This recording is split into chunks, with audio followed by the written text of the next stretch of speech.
My wealthy sister walked into the courtroom like everything already belonged to her. Her lawyer slid the motion forward: ownership of the castle. Effective immediately? My parents nodded like they'd rehearsed it. The judge looked at me. Do you object? I only said, please wait for the last person. The door opened. A man in a black suit walked in, raised an envelope and called my name. The judge opened it, then whispered, that can't be possible. Victoria walked into the courtroom like the castle already belonged to her, not walked. Glided. Her heels clicked against the marble floor with the rhythm of someone who had never been told no. She wore a tailored ivory coat over charcoal silk, the kind of quiet wealth that makes judges pause before speaking. Her hair was perfect, her makeup was flawless, and when her eyes swept across the room and landed on me, there was no grief in them. No sadness for the grandfather we had both lost 3 weeks ago. Just calculation. Cold. Patient calculation. I sat alone at the respondent's table. No family behind me. No expensive lawyer beside me. Just a folder of documents I had not opened yet, and the steady drumbeat of my own heart reminding me that I was still alive. Still breathing. Still here. Behind Victoria, my stepfather Gerald and his wife Diane settled into the gallery like they had reserved seats at a theater. They sat perfectly aligned, perfectly synchronized, like they had rehearsed their posture in the mirror that morning.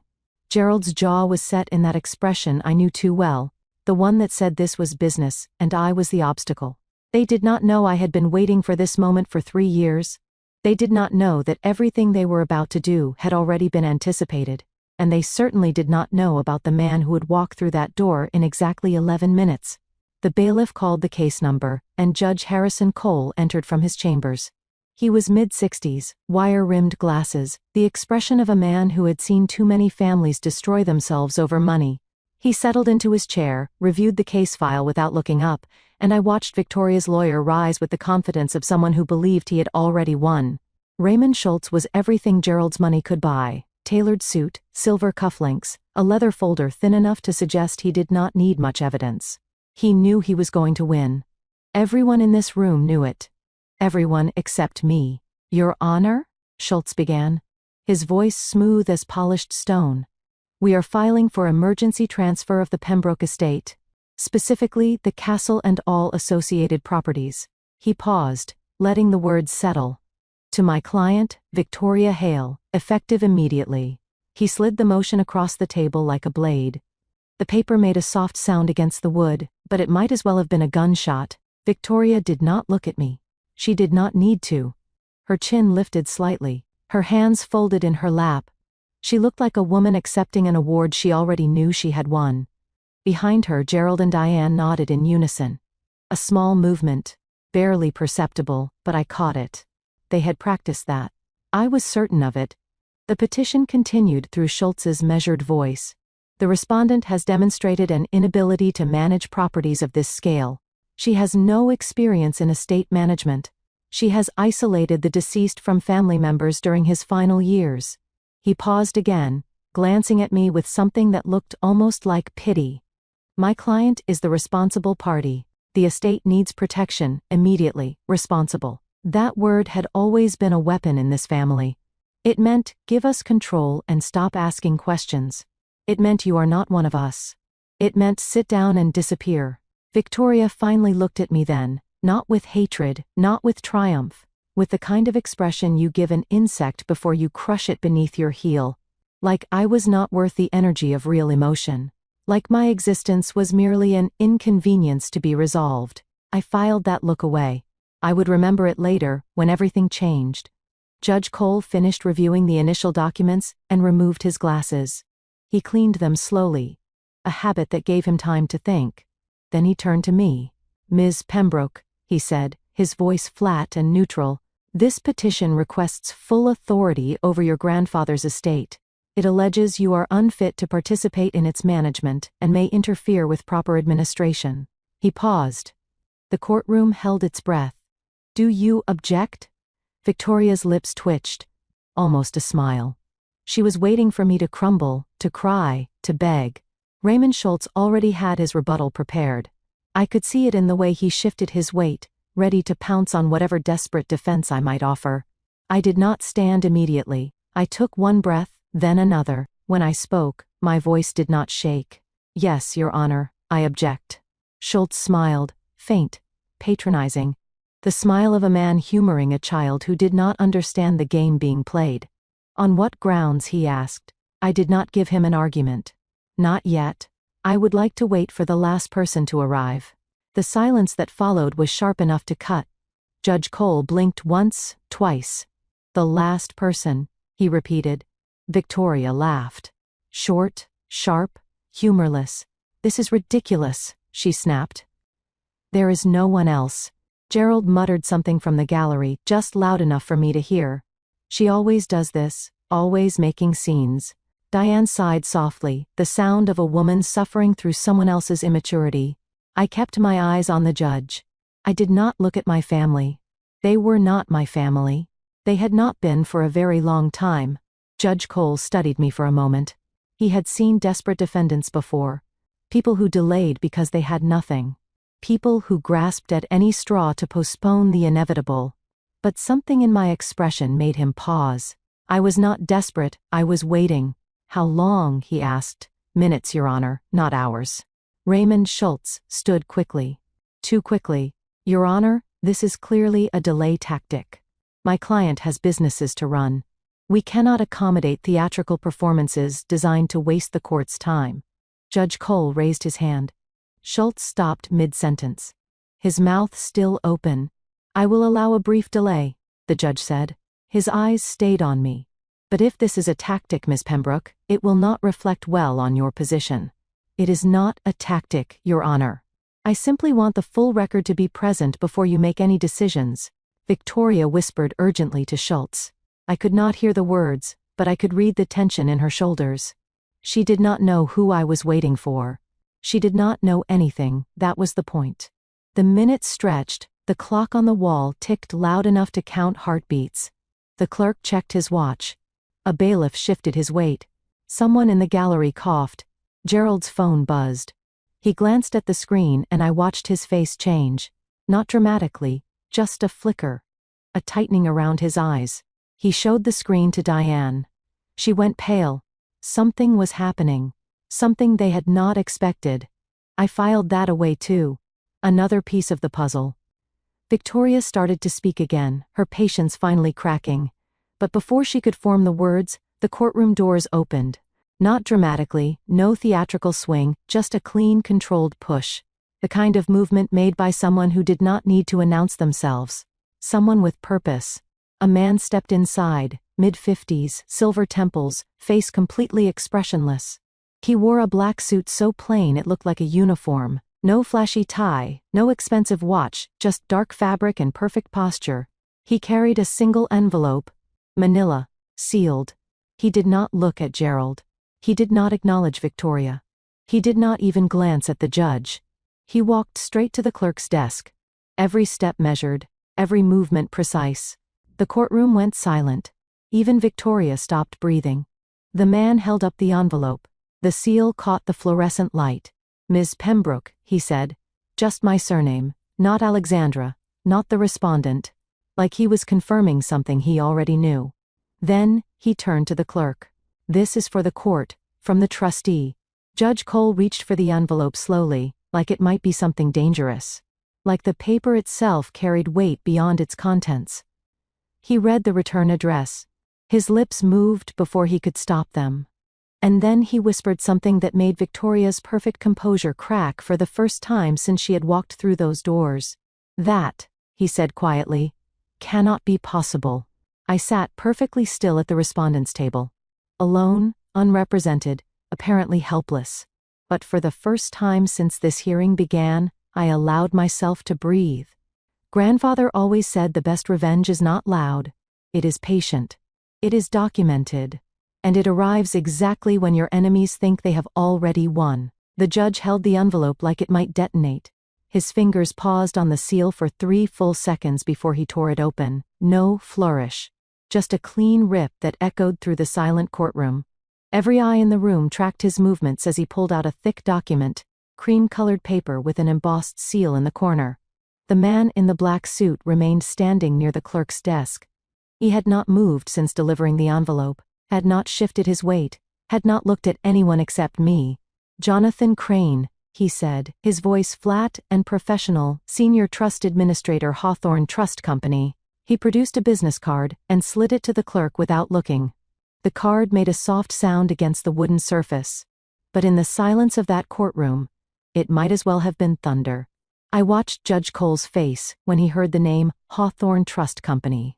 Something shifted in his expression: recognition, respect, perhaps even surprise. Hawthorne was not just a trust company. It was the trust company. Old money, old reputation. The kind of institution that did not take clients, it accepted them, and only after extensive vetting. Whatever my grandfather had left behind, it was significant enough for the most conservative trust institution in the Northeast to take personal interest. Victoria leaned toward Raymond Schultz. Her whisper was sharp, urgent, but I could not make out the words. Schultz shook his head slightly. He did not know what was happening either. For the first time since she had walked into this courtroom, Victoria's perfect posture faltered. Just a millimeter. But I noticed. Judge Cole examined the document in his hands. His eyes moved across the first page, then stopped. He removed his glasses, cleaned them, put them back on, read again. His jaw tightened. "This is a certificate of trust," he announced, his voice carrying a new weight. "Dated 7 years ago, 7 years." I did the math in my head. I had been 21, just finished my junior year of college. That was the summer my grandfather first showed me the secret room. The summer he started preparing for a war he knew would come. The judge continued reading aloud. "It states that the property known as Pembroke Castle, along with associated lands and structures, was transferred into an irrevocable trust." He paused, looked up at Victoria's table. "The Pembroke Family Preservation Trust." The words hung in the air like a verdict. "According to this document," Judge Cole said slowly, "the castle is not part of the probate estate. It cannot be transferred, sold or encumbered without trustee approval." He checked the document again, as if confirming what he had read. "And the trustee is Hawthorne Trust Company." Raymond Schultz rose to his feet. Too quickly. The confidence that had carried him through the morning was cracking at the edges. "Your Honor, even if there is a trust, probate court still has jurisdiction over the general estate, and can determine whether the trust was properly executed." Judge Cole raised his hand. The gesture was small, but Schultz stopped mid-sentence like he had walked into a wall. "Counsel," Judge Cole said, his voice cold. "Your motion requested ownership of the castle, effective immediately." He tapped the document once, twice. "This certificate states in plain language that the castle was never part of the decedent's probate estate. It was transferred into trust 7 years before his death." The mathematical reality settled over the courtroom. Victoria's petition was asking for something that did not exist in probate. The castle belonged to the trust. The trust was controlled by Hawthorne. Victoria had no claim to make. I kept my face neutral. Years of practice in this family had taught me that much, but inside something loosened. A knot I had carried since the day my grandfather died. He had told me to trust the process, and the process was working. Mr. Crane spoke again, his voice unchanged. "If the court permits, I can clarify the trust structure." Judge Cole nodded. He wanted to understand this. Perhaps he needed to understand it. Mr. Crane remained standing, hands clasped, posture perfect. "Edward Pembroke established the Pembroke Family Preservation Trust in consultation with independent legal counsel.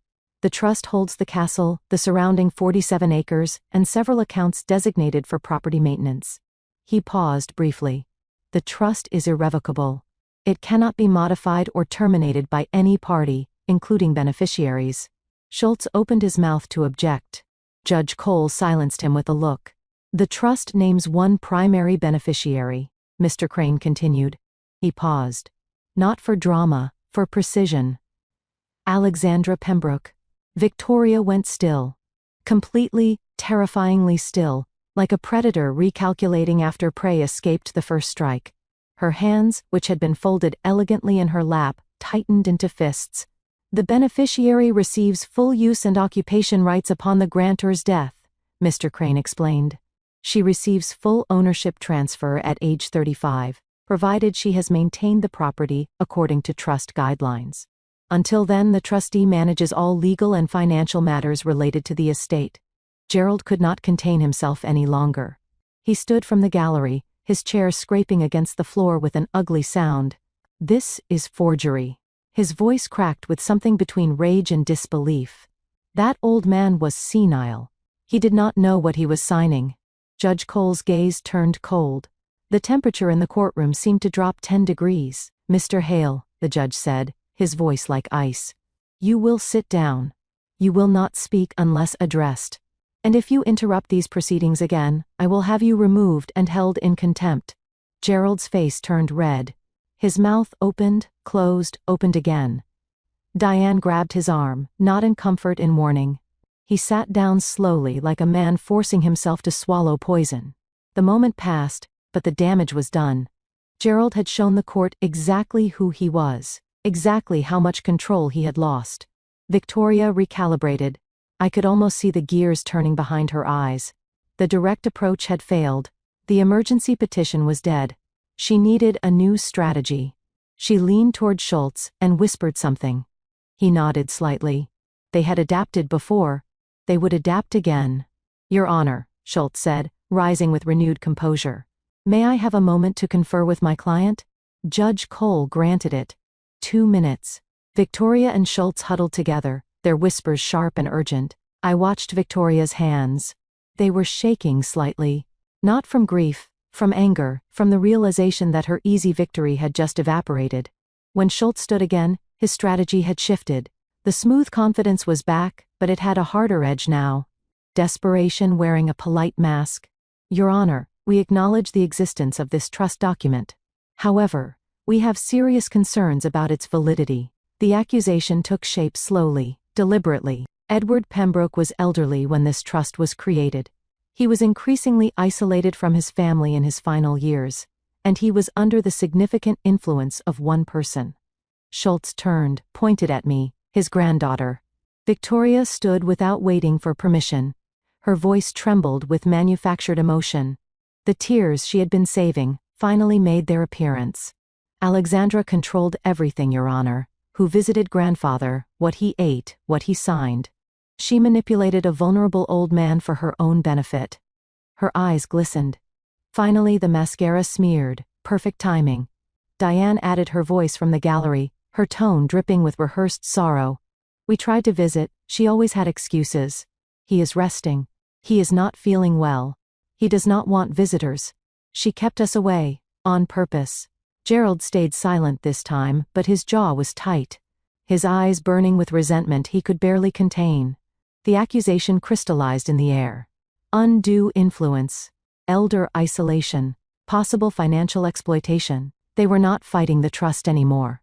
They were fighting me, my character, my relationship with my grandfather. I had known this would come.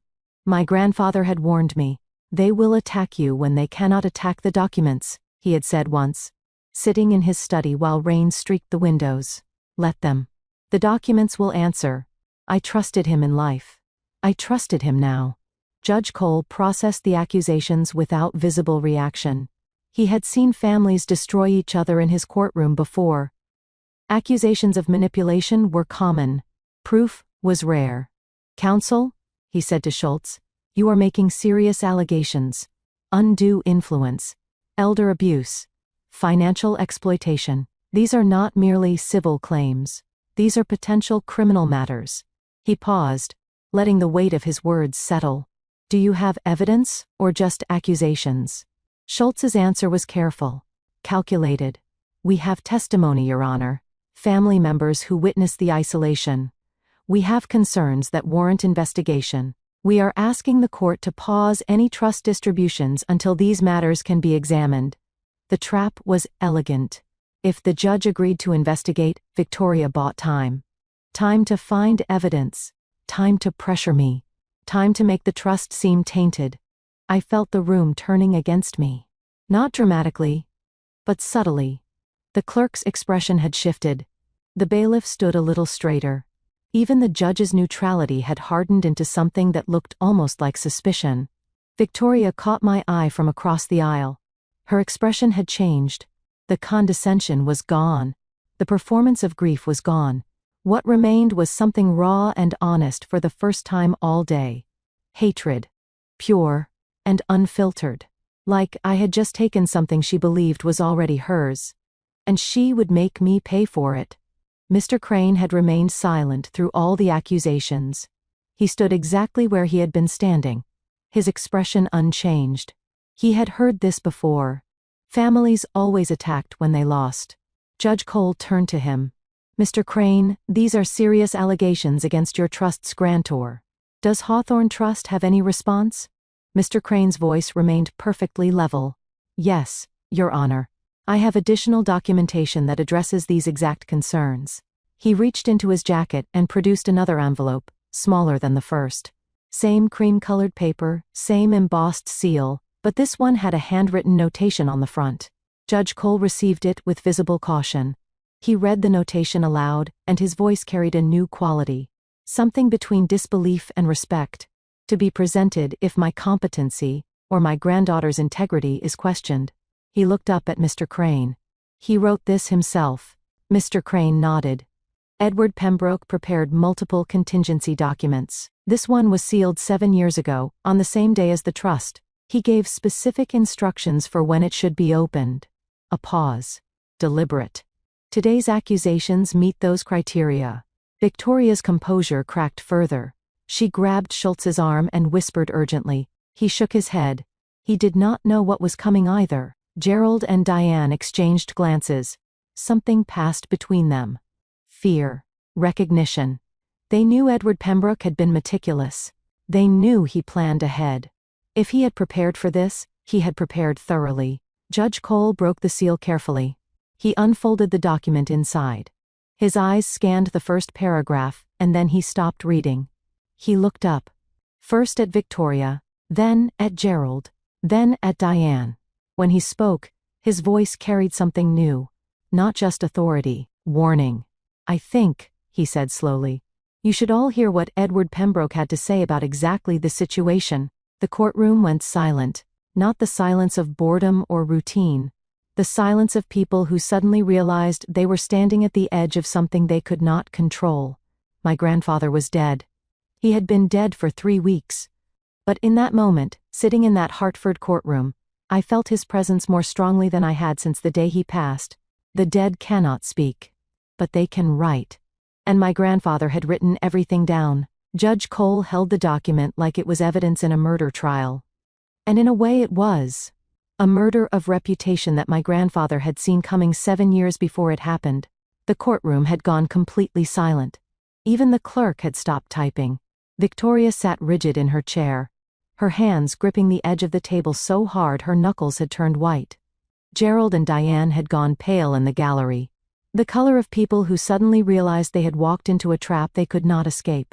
The document in the judge's hands was 2 pages, handwritten. My grandfather's distinctive script filled every line. Precise, elegant. The penmanship of a man who believed words should be permanent. I recognized it instantly.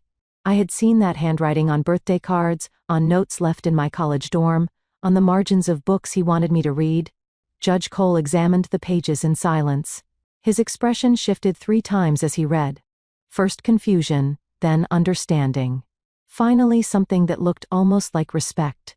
He cleared his throat. This document is titled, Statement of Intent and Anticipation, he announced. It was prepared by Edward Pembroke and notarized by 3 independent witnesses. He looked up at the courtroom. Mr. Pembroke requested it be read aloud if certain conditions were met. He turned his gaze to Victoria's table. His expression made it clear what he thought of those conditions. Those conditions have been met. Raymond Schultz half rose from his seat. Your Honor, we object to the introduction of unverified documents.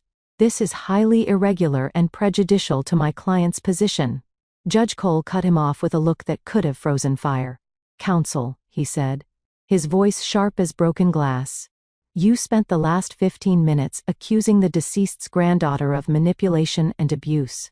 You allege that a vulnerable old man was exploited by someone he trusted. He tapped the document once. You opened this door. Now you will hear what is on the other side. Sit down. Schultz sat. He had no choice. The judge's authority filled the room like a physical force. Victoria's face had lost all color. She stared at the papers in the judge's hands, like they might reach out and strike her. For the first time since she had walked into this courtroom, she looked genuinely afraid. Judge Cole began to read. His voice took on a different quality, measured, respectful. He was not just reading words. He was giving my grandfather a voice from beyond the grave. I, Edward Pembroke, being of sound mind and clear judgment, write this statement in anticipation of events I hope will never occur, but suspect are inevitable. The words hung in the air. My grandfather's voice filtered through a stranger, but unmistakably his. If this document is being read, it means someone has accused my granddaughter Alexandra of manipulating me, isolating me, or exploiting my trust. I want to address these accusations directly. Victoria shifted in her seat. The sound was loud in the silence. I was not manipulated. Judge Cole continued reading. I was protected. The word landed like a stone dropped into still water. Protected. Not controlled. Not isolated. Protected. In my final years, Alexandra was the only family member who visited without wanting something. She came to read to me, to share meals, to sit in silence when I was too tired to talk. She never once asked about money, property, or inheritance. I felt my eyes sting. I had not cried since the funeral.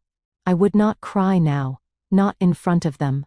But my grandfather's words reached something deep inside me that I had tried to keep buried. Others were not so restrained. Judge Cole paused on that line. Let it settle. Then continued. I will not name names in this document as the courts can determine truth. But I will say this. Those who accuse Alexandra of isolation were the same people I chose to distance myself from. I was not isolated. I was selective. Victoria made a small sound, not quite a gasp. Something closer to a wounded animal recognizing the trap closing around it. I watched her face as the judge continued reading. The composure was cracking, not dramatically. Victoria was too controlled for that, but there was a tremor in her jaw, a tightening around her eyes. She was hearing her own accusations dismantled by a dead man, and there was nothing she could do to stop it. Judge Cole reached a new section. He paused before reading it. Took a breath. Like he knew the next words would change everything. If anyone accuses Alexandra of manipulating me, they are projecting their own behavior onto her. The courtroom went still. Even the air seemed to stop moving. I know exactly who tried to manipulate me. I kept records. Gerald made a sound from the gallery. Something between a cough and a choke. Diane's hand flew to her mouth. I know who asked me to change my will. I kept those letters. I know who pressured me to sell the castle. I recorded those conversations. Victoria's breathing had changed. Shallow. Fast. Her chest rose and fell rapidly beneath her expensive silk blouse. The judge continued. His voice steady as granite. I have placed additional documentation with my trustee. Letters requesting that I disinherit Alexandra. Recordings of conversations where family members discussed managing my affairs without my consent. Financial records showing unauthorized attempts to access my accounts. Mr. Crane nodded slightly from his position near the clerk's desk. Confirmation. Everything my grandfather described existed. Everything was preserved. Judge Cole turned a page. The paper made a soft rustling sound that seemed impossibly loud. I want to speak directly to Alexandra now, if she is present. The judge looked at me, paused. His expression had softened. Just slightly. Just enough. I nodded. I was ready. Whatever my grandfather had to say, I needed to hear it. Alexandra, if you are hearing this, I am sorry. My throat tightened. Sorry that you have to fight for what should simply be given with love. Sorry that family became a word that meant danger instead of comfort. Sorry that I could not protect you from everything. I did not move. Did not blink. Did not let them see what those words were doing to me inside. But, I want you to know, you were never alone. Every document I created, every record I kept, every precaution I took. It was all for you. Not because you needed protecting from the world, because you deserved someone who would fight for you, even after I was gone. I thought of all the nights I had sat with him. All the conversations about nothing important. All the times I thought I was just keeping him company. He was keeping me safe, building walls around my future. One document at a time. Judge Cole reached the final section. His voice dropped slightly. He wanted every word to land. To those who accused my granddaughter of manipulation, you mistook her kindness for weakness, her patience for passivity, her silence for submission. You were wrong. Victoria flinched. Actually flinched, like the words had physical weight. And if you are hearing these words, you have already begun to pay for that mistake. The silence that followed was heavy enough to drown in. Judge Cole set down the document, removed his glasses, rubbed his eyes. When he spoke again, his voice carried a weight that had not been there before. I have presided over many estate disputes, he said slowly. I have seen families tear themselves apart over money, property, pride. But I have rarely seen a decedent prepare so thoroughly for the worst of human nature. He turned to Victoria and Schultz. Miss Hale, your petition alleged that Miss Pembroke was unfit and manipulative. This document suggests the opposite.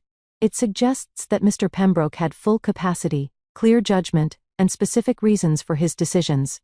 Victoria opened her mouth. No words came out. Your emergency motion is denied, Judge Cole continued. The trust stands as written. The castle is not part of the probate estate and cannot be transferred by this court. He paused. But the pause felt like a door opening rather than closing. Additionally, I am concerned about the nature of today's allegations. Accusations of elder abuse are serious. They should not be made lightly. If they were made in bad faith, there will be consequences. Schultz attempted damage control. His voice had lost its polish. Your Honor, my client was genuinely concerned about her grandfather's welfare. She acted out of love and worry for a family member she cared deeply about. Save it, counsel. Judge Cole's patience was exhausted.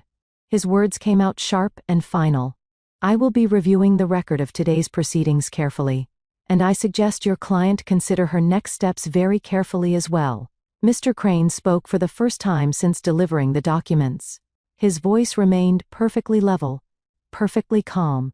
Your Honor, if I may address one additional matter. Judge Cole nodded. The trust contains a no contest clause. The words fell like a guillotine. Any beneficiary who challenges the trust's validity through litigation forfeits their distribution. Miss Hale was named as a secondary beneficiary, 15% of liquid assets. He paused. Let the math settle.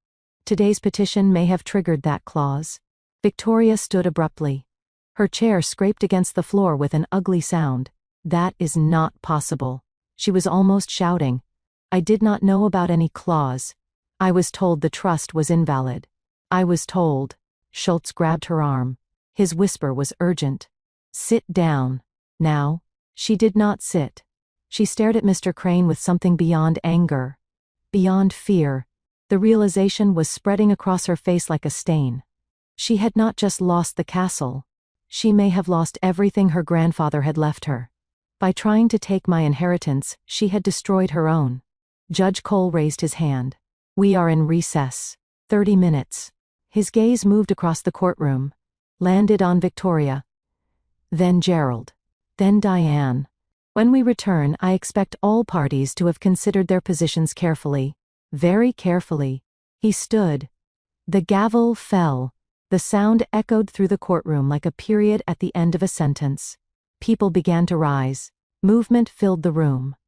But I stayed seated, processing, breathing, trying to understand what had just happened. My grandfather's words echoed in my mind. You were never alone. Every document I created, every record I kept, every precaution I took, it was all for you.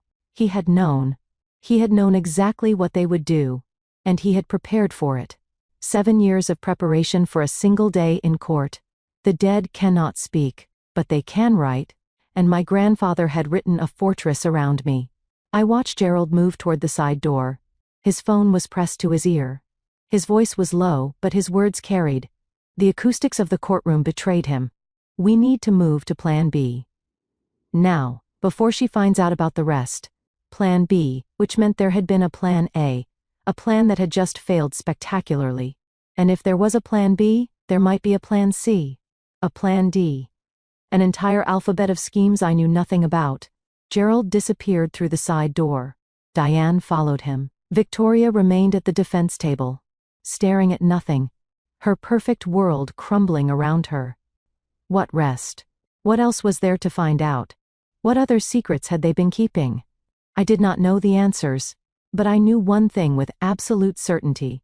This was not over. The battle for the castle had just begun.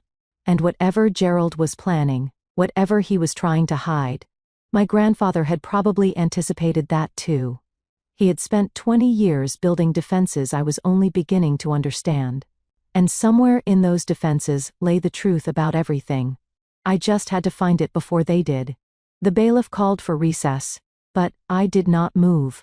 I sat at that table and let the courtroom empty around me, Gerald's words echoing in my skull. Plan B, now, before she finds out about the rest. What rest? What else had they been hiding? What other secrets lay buried beneath 20 years of silence? The documents on the judge's bench caught the fluorescent light. My grandfather's handwriting. That precise, elegant script I had known my entire life. The same handwriting I had first truly understood 7 years ago. The summer everything changed. The courtroom faded around me. The fluorescent light softened into afternoon sunlight, streaming through tall windows. The legal papers became a different document, older, yellowed at the edges. I was no longer 28, sitting in a Hartford courthouse. I was 21, standing in my grandfather's study at Pembroke Castle.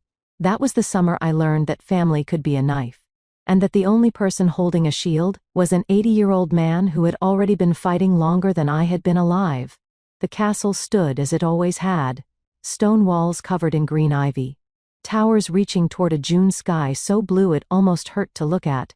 It was not grand in the European sense. It was American old money, built in 1892 by my great-great-grandfather, a man who made his fortune in railroads and wanted something permanent to show for it.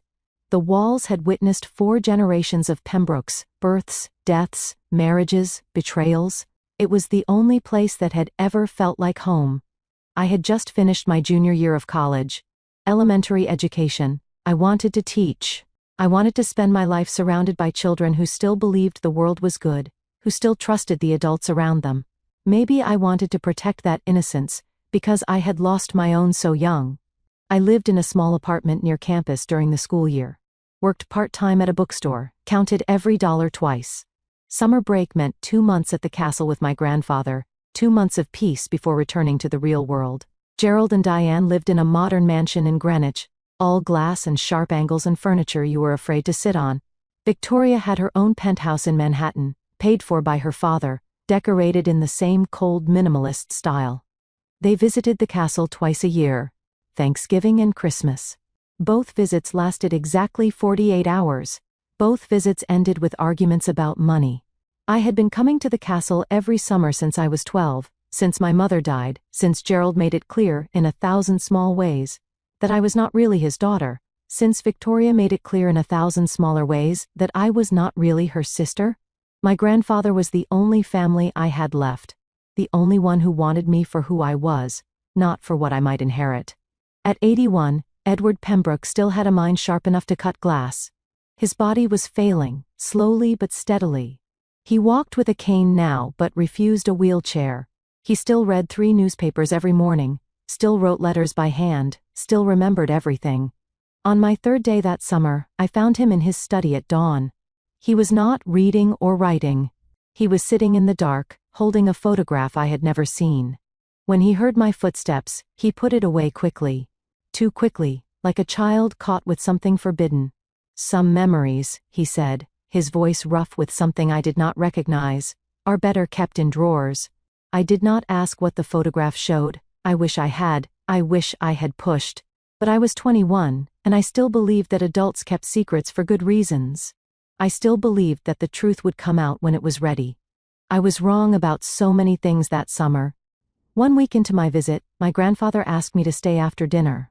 We had fallen into our usual routine. Breakfast together, separate afternoons, dinner and conversation by the fire. But that night, something in his expression made me pause. "There is something I need to tell you," he said. "Something I should have told you years ago." We were in his study, the same room where I would later sit while a judge read his words aloud. The same leather chairs, the same old lamp casting warm shadows across the walls, the same smell of books and pipe tobacco that meant safety to me. Your stepfather is not a good man, Alexandra. The words landed hard. Not because they were surprising, because they were finally being spoken aloud. I know you sense it, my grandfather continued. You have always been perceptive. But you do not know the extent of it. He told me the history I had never been allowed to know. Gerald Hale had been a business associate of my father. They had co-founded a real estate development company when they were both young and ambitious. My father was the visionary. Gerald was the salesman. Together they built something successful, something that should have lasted. But they were never truly partners. Your father wanted to build things that lasted, my grandfather said. Gerald wanted to flip them for profit. They disagreed constantly in those final years. Gerald wanted to buy out your father. Your father refused. He paused. The firelight flickered across his face, deepening the lines around his eyes. 1 month before your father died, Gerald came to me. He asked me to intervene, to convince Daniel to sell his share. My grandfather's voice dropped. I saw something I had never seen in his eyes before. Guilt, heavy and old and carried for years. I refused. I told Gerald that Daniel's vision was worth more than quick money. He looked at me then, and his next words carved themselves into my memory. 2 weeks later, Gerald came back. He asked about my will. The implications settled over me like a cold fog. Gerald had been planning. Even before my father died. He had been looking ahead, calculating, positioning himself. He saw the Pembroke family as an opportunity. The company, the castle, the wealth, all of it. I felt sick. I thought about my mother's funeral. Gerald standing beside her coffin, his hand on my shoulder. I had thought it was comfort. Now I wondered if it had been possession. Staking a claim. How did my father really die? The question came out before I could stop it. The question I had been afraid to ask for 13 years. My grandfather was silent for a long moment. The fire crackled. The old clock on the mantel ticked away seconds that felt like hours. The official report said it was a car accident. Brake failure on a mountain road. His voice was careful, measured. My father, Daniel Pembroke, 34 years old. Driving home from a business meeting on a Tuesday afternoon. His car went through a guardrail on Route 7, dead on impact. I was 8 years old. Your father was meticulous about his car. My grandfather continued. He had it serviced every 3 months. The brake failure never made sense to me. I heard what he was not saying. The suspicion that had lived in him for years, gnawing at his peace, poisoning his sleep. I hired a private investigator. The car had already been scrapped. The mechanic who last serviced it had moved away. Every lead turned into a dead end. He opened a drawer in his desk, pulled out a folder thick with papers. I could see tabs dividing sections, dates, names, numbers. I kept looking, he said. For years I kept looking. He opened the folder. Inside I saw photographs, phone records, financial statements. A web of evidence that told a story the police had never bothered to investigate. I found things, not proof, not yet, but patterns. He spread the documents across the desk. Gerald's debts before the accident. Massive debts. The kind that destroy men. He pointed to a bank statement showing negative balances, overdue notices, collection letters. A large insurance policy on your father that Gerald helped him take out. 6 months before he died, he showed me the policy. $3 million. My father's signature at the bottom. And next to it, as witness and co-beneficiary, Gerald Hale. Phone records showing calls to people I could not identify. Calls made in the week before the accident. Calls that lasted exactly long enough to give instructions. My grandfather closed the folder. I could not prove murder, but I could protect you from the man I suspected of committing it. I stared at the folder. At the years of investigation it represented. At the obsession of a father who had lost his son and refused to accept the official story. Why did you not tell me before? Because you were a child.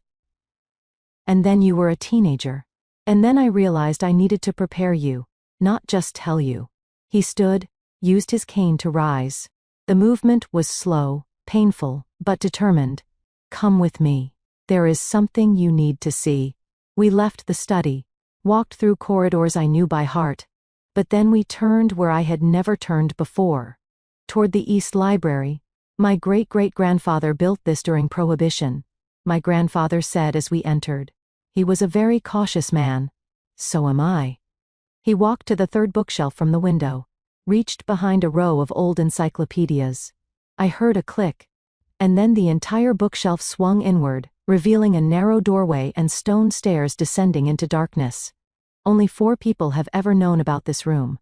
My great-great-grandfather, my father, me, and now you. The stairs were worn smooth by generations of careful feet. The air grew cooler as we descended. At the bottom, a steel door with a keypad glowed faintly in the dim light. The code is your mother's birthday, my grandfather said. Month, day, year, remember it. He entered the numbers. The lock clicked. The door swung open. The room beyond was small, maybe 10 by 12 feet. No windows. Climate controlled. I could feel the cool, dry air on my skin.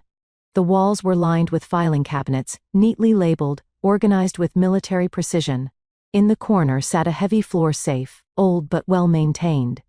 Everything important is here, my grandfather said. Documents, recordings, photographs, evidence, things I have collected over 40 years of watching this family. He pulled open one of the filing cabinets. Inside, I saw folders stretching back decades, letters, contracts, financial records. A lifetime of secrets preserved in paper. He pulled out a single letter. The handwriting was Gerald's. I recognized the sharp, impatient slant. He wrote this to me 15 years ago, read it. The letter was short. Polite on the surface, but underneath the formal language, it was a threat. If Edward did not agree to sell the castle, Gerald would ensure the family's interests were protected by other means. The date at the bottom made my blood freeze. 3 weeks before my father's accident. If anything happens to me, my grandfather said, you need to know this room exists. The code to the safe is your mother's birthday. Promise me you will not come here unless you have to. Promise me you will only use what is inside when there is no other choice. I promised.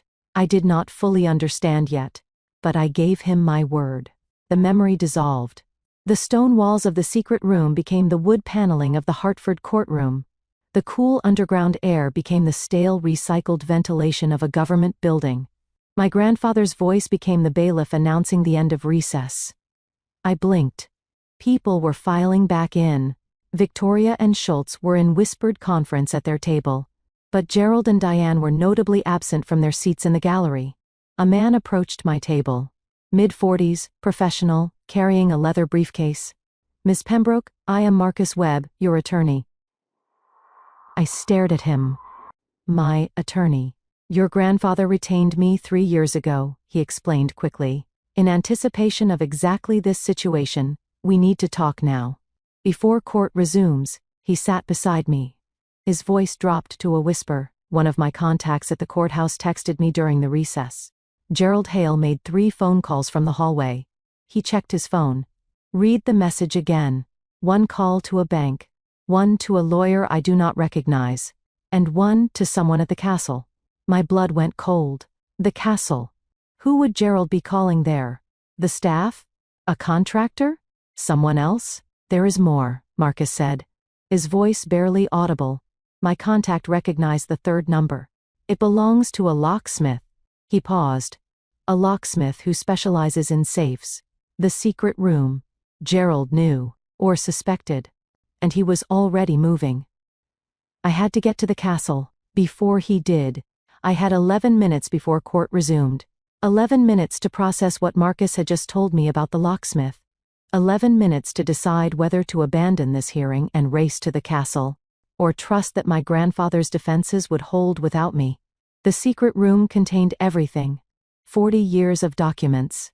Evidence that could expose Gerald for what he truly was. If he got there first. If he found a way past the locks and codes. Decades of my grandfather's work could vanish. Burned. Shredded. Erased from existence. But leaving now meant abandoning the hearing.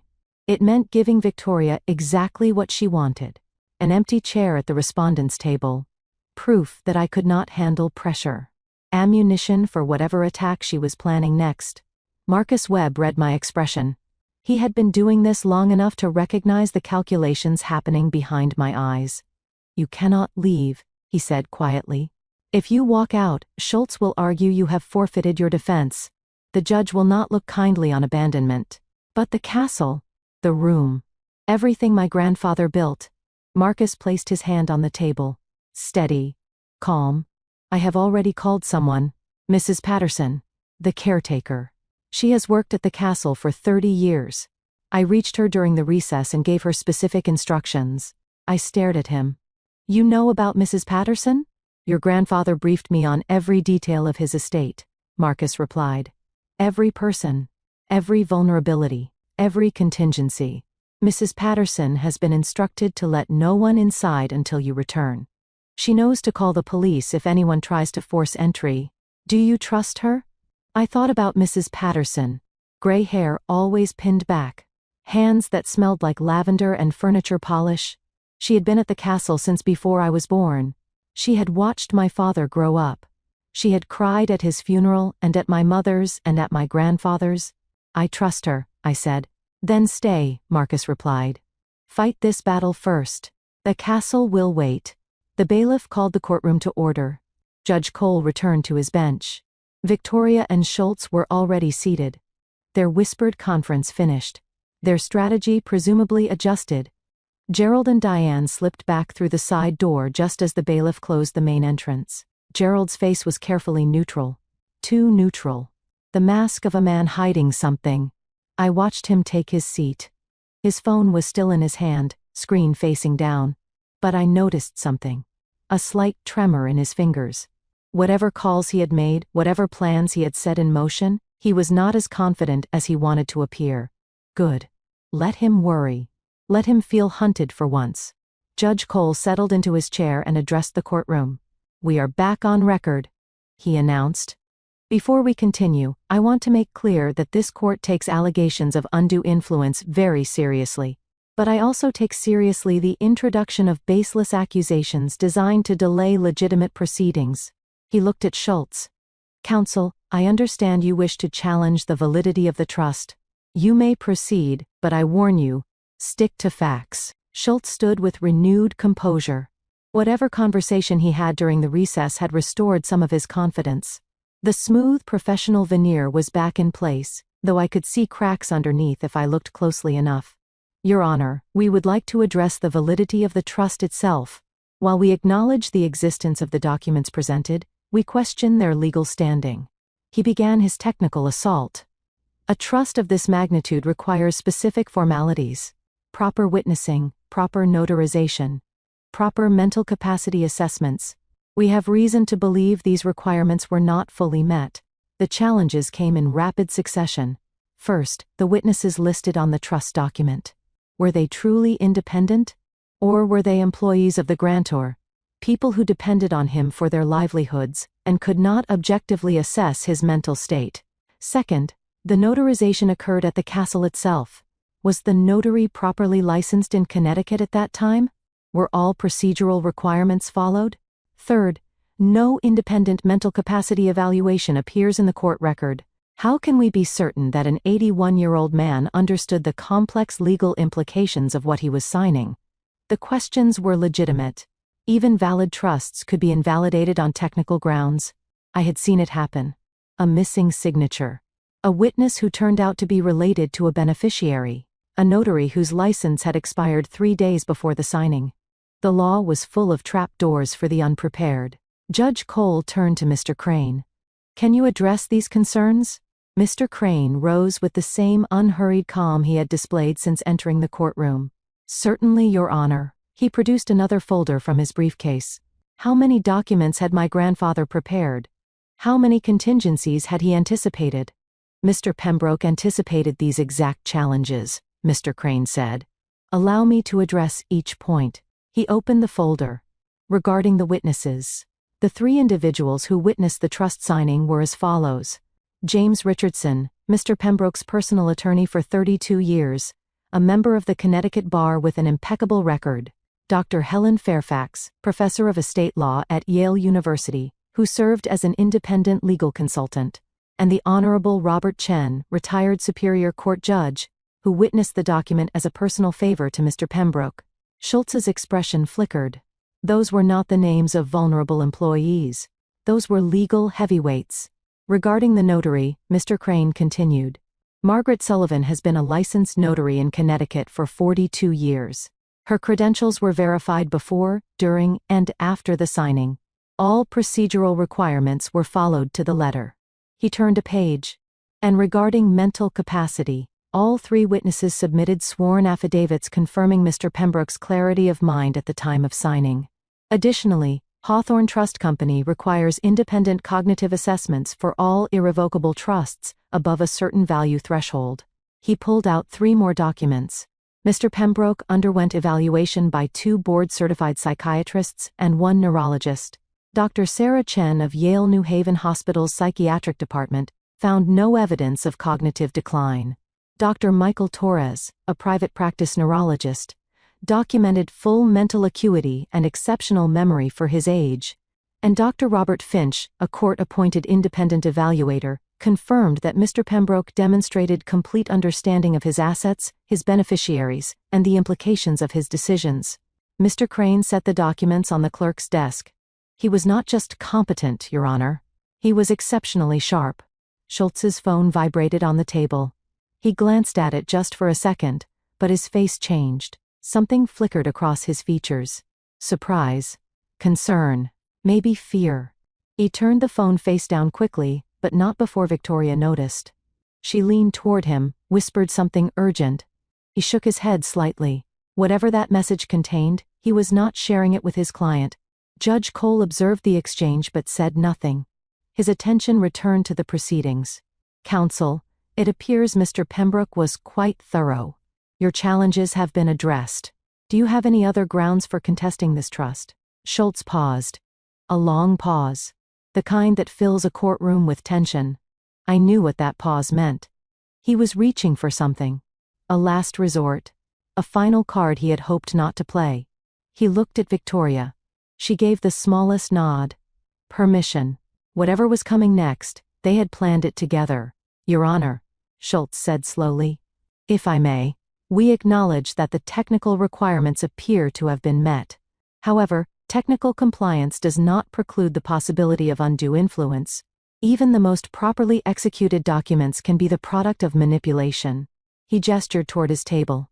We request permission to present additional evidence that bears directly on the question of Miss Pembroke's relationship with her grandfather. Evidence that was not available to us until recently. Marcus Webb was on his feet immediately. Your Honor, this is highly irregular. The defense has had no opportunity to review any new evidence. We cannot respond to materials we have not seen. Judge Cole raised his hand. Mr. Schultz, what is the nature of this evidence? Video footage, Your Honor? Security camera recordings from inside Pembroke Castle. Footage that shows troubling interactions between Miss Pembroke and her grandfather in the months before his death. The courtroom stirred.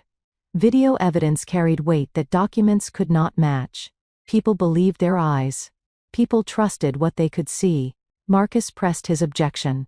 Your Honor, this is a clear ambush tactic. Evidence introduced without notice, without time for verification, without any opportunity for the defense to prepare a response. This should be excluded. Judge Cole considered. His expression was difficult to read. Victoria spoke without standing, without waiting for permission. Her voice trembled with practiced emotion. Please, Your Honor, this is about protecting my grandfather's memory. If there is any chance he was being mistreated, do we not owe it to him to know the truth? She dabbed her eyes with a tissue. The gesture was perfect, sympathetic, grieving, concerned. I will allow it, Judge Cole said. Marcus started to protest, but the judge cut him off. I will allow it. However, I will also allow the defense adequate time to respond. If this evidence is as significant as you claim, Mr. Schultz, it should withstand scrutiny. A laptop was produced, a projector screen lowered from the ceiling. Schultz connected the device with the efficiency of someone who had prepared this moment carefully. Victoria's hand moved beneath the table. I saw it, just barely. She was texting, her phone hidden below the edge. Her eyes on the screen being set up, but her fingers moving. Sending a message to someone, coordinating something. I filed it away. Another piece of the pattern, another thread to follow later. Your Honor, Schultz announced. This is security footage from inside Pembroke Castle. Recorded approximately 4 months before Mr. Pembroke's death. The screen flickered to life. I recognized the room immediately. My grandfather's study, the leather chair where he spent most of his days, the window overlooking the east garden, the lamp that cast warm light across everything. In the video, my grandfather sat in that chair. He was holding a document, frowning at it. His hands were shaking slightly. He looked up at someone standing beside him. The camera angle shifted, and I saw myself. Or rather, I saw someone who looked like me, who moved like me, who wore clothes I owned. The audio crackled to life. Just sign here, grandfather.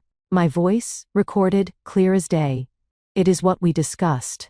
My grandfather's voice came next, wavering with confusion. I do not remember discussing this. You agreed to it. My voice again, patient but insistent. Do not you remember? I watched my grandfather on the screen, the uncertainty in his eyes, the trembling pen in his hand. I suppose I did. His voice was small, defeated. My memory is not what it was. He signed the document. His signature was shaky, uncertain. The person who looked like me took the paper quickly. There, that was not so hard, was it? The video ended. The screen went dark. The silence that followed was suffocating. Judge Cole's expression had changed. Where there had been something like sympathy, there was now doubt. Victoria did not bother hiding her smile anymore. Gerald and Diane exchanged looks of triumph. Marcus Webb's jaw was tight. His legal mind was already working, searching for angles, for weaknesses, for ways to attack what we had just seen. But I sat frozen, because I knew the truth. That never happened. I never stood over my grandfather. I never pushed him to sign anything. I never spoke those words in that tone. The video was a lie wearing my face. A fabrication designed to destroy me. The problem was I could see myself on that screen. I could hear my own voice. And I had no idea how to prove that what everyone had just witnessed was a carefully constructed deception. Judge Cole turned to me. His eyes held a question. I did not know how to answer. Miss Pembroke, he said slowly. Would you like to explain what we just saw? I opened my mouth. And for the first time since I had walked into this courtroom, I did not know what to say. The video played again in my mind, even after the screen went dark. My face, my voice, my hands guiding my grandfather's pen across a document he did not understand. Except, none of it happened, none of it was real. But reality does not matter when a lie wears your skin. The courtroom atmosphere had shifted. I could feel it like a change in air pressure before a storm. Judge Cole's expression had hardened. The clerk was watching me differently now. Her pen paused above her notepad. Even the bailiff's posture had changed. More alert. More watchful. Like he was guarding a suspect instead of maintaining order. Victoria sat at her table with the quiet satisfaction of a woman who had just delivered a killing blow. She did not gloat openly. She was too smart for that. But her shoulders had relaxed. Her chin lifted slightly. The tension that had gripped her since Mr. Crane walked through those doors had finally released. Raymond Schultz pressed the advantage before I could find my footing. Your Honor, this footage speaks for itself. Miss Pembroke clearly took advantage of her grandfather's diminished mental state. She manipulated him into signing documents he did not understand. This is exactly the kind of undue influence we warned the court about. His voice carried the confident rhythm of a man who believed he had already won. The video had changed everything. Documents could be disputed. Testimony could be questioned. But video was different. Video felt true even when it lied. My mind raced through possibilities. When was this supposedly filmed? I remembered every visit to the castle in those final months. Every conversation with my grandfather. Every moment we shared. I never stood over him. I never pushed him to sign anything. I never spoke those words in that tone. But the video existed. The video looked real. And I had no idea how to prove otherwise. Judge Cole addressed me directly. His voice was flat. Careful. The tone of a man reserving judgment, but clearly troubled by what he had seen. Miss Pembroke, you have heard the question. What is your response to this video? I forced myself to breathe. To think. To speak without my voice shaking. Your Honor, that video was fabricated. I never stood over my grandfather and forced him to sign anything. I do not know how it was created, but it did not happen. The words sounded weak even to my own ears. Denial without evidence. Accusation without proof. Exactly what they expected me to say. Schultz smiled. The polite, patient smile of a man holding all the cards. Of course she denies it, Your Honor. What else would she say? The footage is date-stamped. It comes from the castle's own security system. Is she suggesting her grandfather's security cameras were lying? Marcus Webb was on his feet immediately. Your Honor, we need time to examine this footage. It was introduced without proper notice. We have not had any opportunity to verify its authenticity. My client deserves the chance to respond properly. Judge Cole considered the request. I could see him weighing the options. Fairness demanded time for examination. But the video had planted seeds of doubt that would grow regardless of what happened next. I agree that the timing is irregular, the judge said finally. However, this court cannot ignore potential evidence of elder abuse. He paused. The weight of his words settled over the room. I am calling a 45-minute recess. Mr. Webb, use that time wisely. The gavel fell. People began to move, but I sat frozen at the table, watching my world collapse around me in slow motion. Marcus leaned close. His voice was urgent but controlled. We need to find a way to challenge this. Technical analysis, metadata examination, something that proves the footage was altered. But how? I asked. It looks real. It sounds real. Even I almost believe it. Your grandfather was meticulous, Marcus replied. If that video is fake, there will be evidence. We just need to find it. Movement in the gallery caught my attention. A man I did not recognize was walking toward the exit.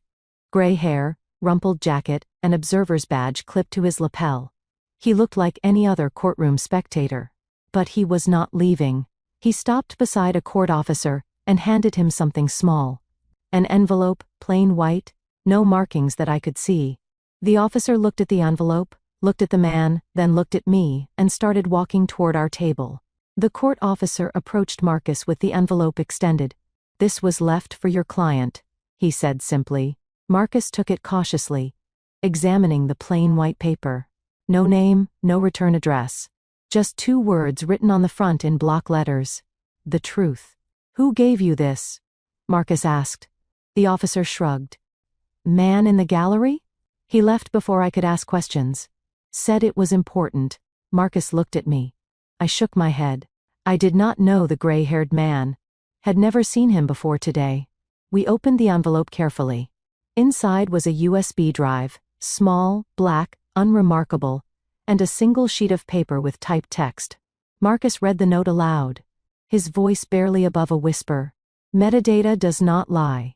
Frame 1247 to 1389. Audio splice at 047. Original unedited footage exists. They do not know I kept a copy. The implications hit me like a wave. Someone inside the conspiracy was helping us. Someone with access to the original footage. Someone who knew exactly how the video had been fabricated. We need a laptop, Marcus said. Now, I had mine in my bag. I had brought it to reference documents if needed. We found a private conference room down the hall, away from the courtroom, away from Victoria's watchful eyes. Marcus inserted the USB drive. The screen flickered. A folder appeared. 3 items inside. A folder labeled Analysis. Another folder labeled Original. And a video file labeled Compare. Marcus opened the Compare file first. The screen split in 2. On the left, the video Schultz had played in the courtroom. On the right, another version that looked identical at first glance. Watch, Marcus said. Watch the timestamp at the bottom. He pressed play. Both videos ran simultaneously. For the first 46 seconds, they were perfectly synchronized. Same angles, same movements, same everything. Then, the 047 mark arrived. The audio wavered. A tiny stutter. A hiccup so brief that you would miss it if you were not looking. But once you saw it, you could not unsee it. Someone had cut and pasted my voice from a different conversation entirely. I remembered that day suddenly. The words that had been spliced into the fake video. "Just sign here, grandfather." I had said those exact words, but the context was completely different. "It was his birthday," I said, my voice hollow with realization. Mrs. Patterson had organized a card for the staff to sign. I was asking him to add his signature to his own birthday card. I said, "Just sign here, grandfather. Mrs. Patterson will love it." They had taken a moment of warmth and twisted it into evidence of abuse. Marcus opened the analysis folder. Inside were detailed breakdowns that someone with technical expertise had prepared.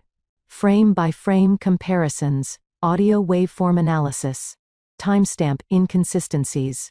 The fabrication exposed itself under examination. The video Schultz had presented was created 6 weeks ago.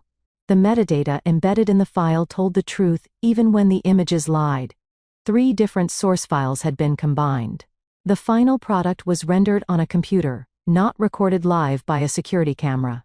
Marcus pointed to the visual analysis. "Look at this. Frames 1247 through 1389. That is the section where you appear in the study." He zoomed in on my figure in the fake video. "See the edge artifacts around your body? These are signs of digital compositing. Someone inserted your image into footage where it did not belong. Your shadow falls at a slightly different angle than the furniture. The lighting on your face does not match the lighting in the room." He pulled up another document.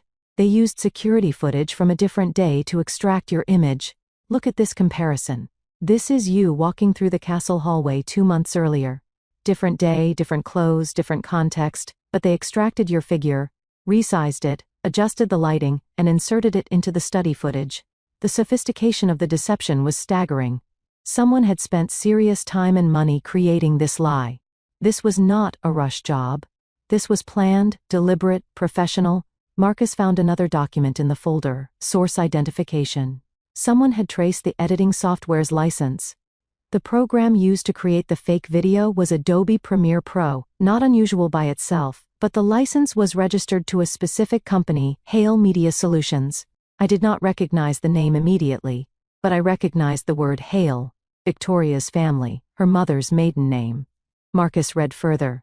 Hale Media Solutions is a subsidiary of Hale Enterprises, which is owned by Diane Hale. Victoria had not just received the fake video from some concerned former employee, she had manufactured it, using her own family's company, her own resources, her own expertise. This was not desperation. This was premeditation. Marcus opened the original folder. Inside was the raw security footage from the day the fake video claimed to show. Unedited, uncut, time-stamped with the castle's actual security system. He pressed play.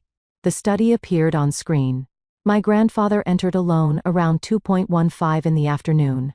He sat in his leather chair. He picked up a book. A hardcover novel I recognized. He had been reading it that month. A historical fiction about the Revolutionary War. He read for a while. His eyes grew heavy. He fell asleep in the chair. The book slipped from his hands onto his lap. At 2:47, the exact moment the fabricated video claimed to show me manipulating him, my grandfather was asleep, alone, untouched. The footage continued. He woke up around 3:30, stretched, walked out of the study. The room stayed empty for the rest of the day. I never appeared, not once, because I was not there. I had not visited the castle that day at all. The truth in pixels. The lie exposed by the very system Victoria had tried to weaponize against me. Marcus closed the laptop. "When court resumes, I am going to request permission to present this evidence. I am going to show exactly how they created this lie. And then I am going to ask the judge to refer this matter to the district attorney. Will the judge accept evidence from an anonymous source?" Marcus considered the question carefully. "The metadata is verifiable. The original footage is verifiable. The source matters less than the substance. Besides, Schultz introduced unverified evidence first. He opened this door. We are just walking through it." My phone buzzed. A text from an unknown number. The same format as before. Brief, direct, 6 words. "You are welcome. Watch the sister." I looked up, scanning the hallway outside the conference room. Whoever had sent that USB was still watching. Still helping. But why? And what did they mean about Victoria? The recess was ending. We gathered our materials. The laptop, the USB drive, the evidence that would destroy Victoria's fabrication. As we walked back toward the courtroom, I felt different. Not confident exactly, but no longer helpless. I had the truth. I had the proof. I had a weapon. Victoria was already seated when we entered. Composed, waiting. She did not know what was coming. She thought she had already won. Her expression carried the quiet satisfaction of someone who believed the game was over. She was wrong. Raymond Schultz noticed us immediately. He saw Marcus carrying the laptop. He saw my expression. Determination, instead of devastation. His eyes narrowed. He leaned toward Victoria and whispered something. Victoria's reaction was subtle but visible. A flicker of confusion. A slight tension in her shoulders. She had not expected me to recover this quickly. She had not expected me to have anything to fight with. What had changed during the recess? I could almost see the question forming in her mind. Judge Cole resumed his seat. The courtroom settled. "We are back on record," he announced. "Mr. Webb, I believe you requested time to respond to the video evidence. Do you have something to present?" Marcus stood. His voice was calm, professional, the voice of a man holding a royal flush. "Yes, Your Honor. We have evidence that the video presented by Mr. Schultz is not authentic. It was digitally fabricated using footage from multiple sources. And we can prove it." The words landed like stones dropped into still water. Ripples of reaction spread through the courtroom. Victoria's hand moved toward her phone. The same motion I had seen before, but this time, Gerald grabbed her wrist hard. His fingers wrapped around her arm with force that had to hurt. He leaned close and whispered something that made her face go white. Whatever message he delivered, it was not comfort. It was not reassurance. It was a warning.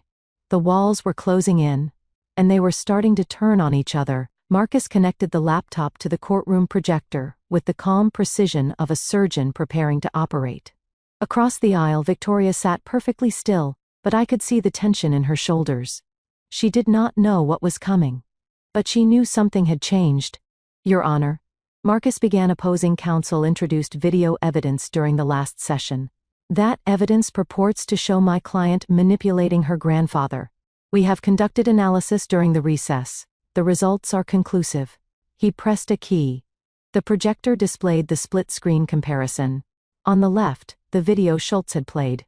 On the right, a technical analysis overlay showing data points I did not fully understand. But that painted a damning picture. Judge Cole leaned forward in his chair, his expression intent.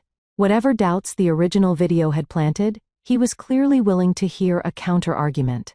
"Your Honor, this video claims to have been recorded on March 15th of last year at 2:47 in the afternoon." Marcus pointed to a line of code displayed beneath the image. "However, the metadata embedded in the file tells a different story." He highlighted a timestamp. "This file was created 6 weeks ago, not last March. It was assembled using video editing software, specifically Adobe Premiere Pro, professional-grade tools for digital manipulation." Raymond Schultz attempted an interruption. "Your Honor, metadata can be manipulated. This proves nothing about the authenticity of the original footage." Judge Cole raised his hand. "Let him finish, counsel. You had your turn." Schultz sat back down. His face had lost some of its color. The confidence that had carried him through the morning was cracking at the edges. Marcus continued, his voice steady as stone. "Let me show the court exactly how this fabrication was constructed." He advanced the video to the 0:47 mark. "Listen carefully to my client's voice in this section." The audio played through the courtroom speakers. My voice, clear and recognizable. "Just sign here, grandfather." A pause. "It is what we discussed." "Now," Marcus said, "let me show you the audio waveform. This is a visual representation of the sound frequencies in the recording." The screen displayed 2 parallel lines of peaks and valleys. The patterns of human speech rendered in graphic form. Notice this discontinuity at the 47-second mark. He zoomed in. The discontinuity was obvious once you knew to look for it. A gap in the waveform. A splice point where 2 separate recordings had been joined together. The phrase, "just sign here, grandfather," was recorded separately from it is what we discussed. These are not continuous speech. They were cut from different conversations entirely. He pressed another key. We have the original audio source. My voice filled the courtroom again. But this time, the full context was clear. "Just sign here, grandfather. Mrs. Patterson will love it. She has been with us 30 years. Marcus let the recording play out. The warmth in my voice. The casual affection. A granddaughter asking her grandfather to sign a birthday card for a beloved employee. My client was asking her grandfather to add his signature to a birthday card for the castle's longtime caretaker. The words after grandfather were deleted and replaced with fabricated audio designed to suggest manipulation. Victoria's hands were shaking now. I could see them trembling against the edge of the table. The composure she had maintained all day was finally crumbling. Raymond Schultz's phone buzzed again. He picked it up, read the message, and his face went gray. Not pale. Gray. The color of a man watching his career collapse in real time. He turned to Victoria and whispered something urgent. She shook her head sharply. He whispered again. She kept shaking her head.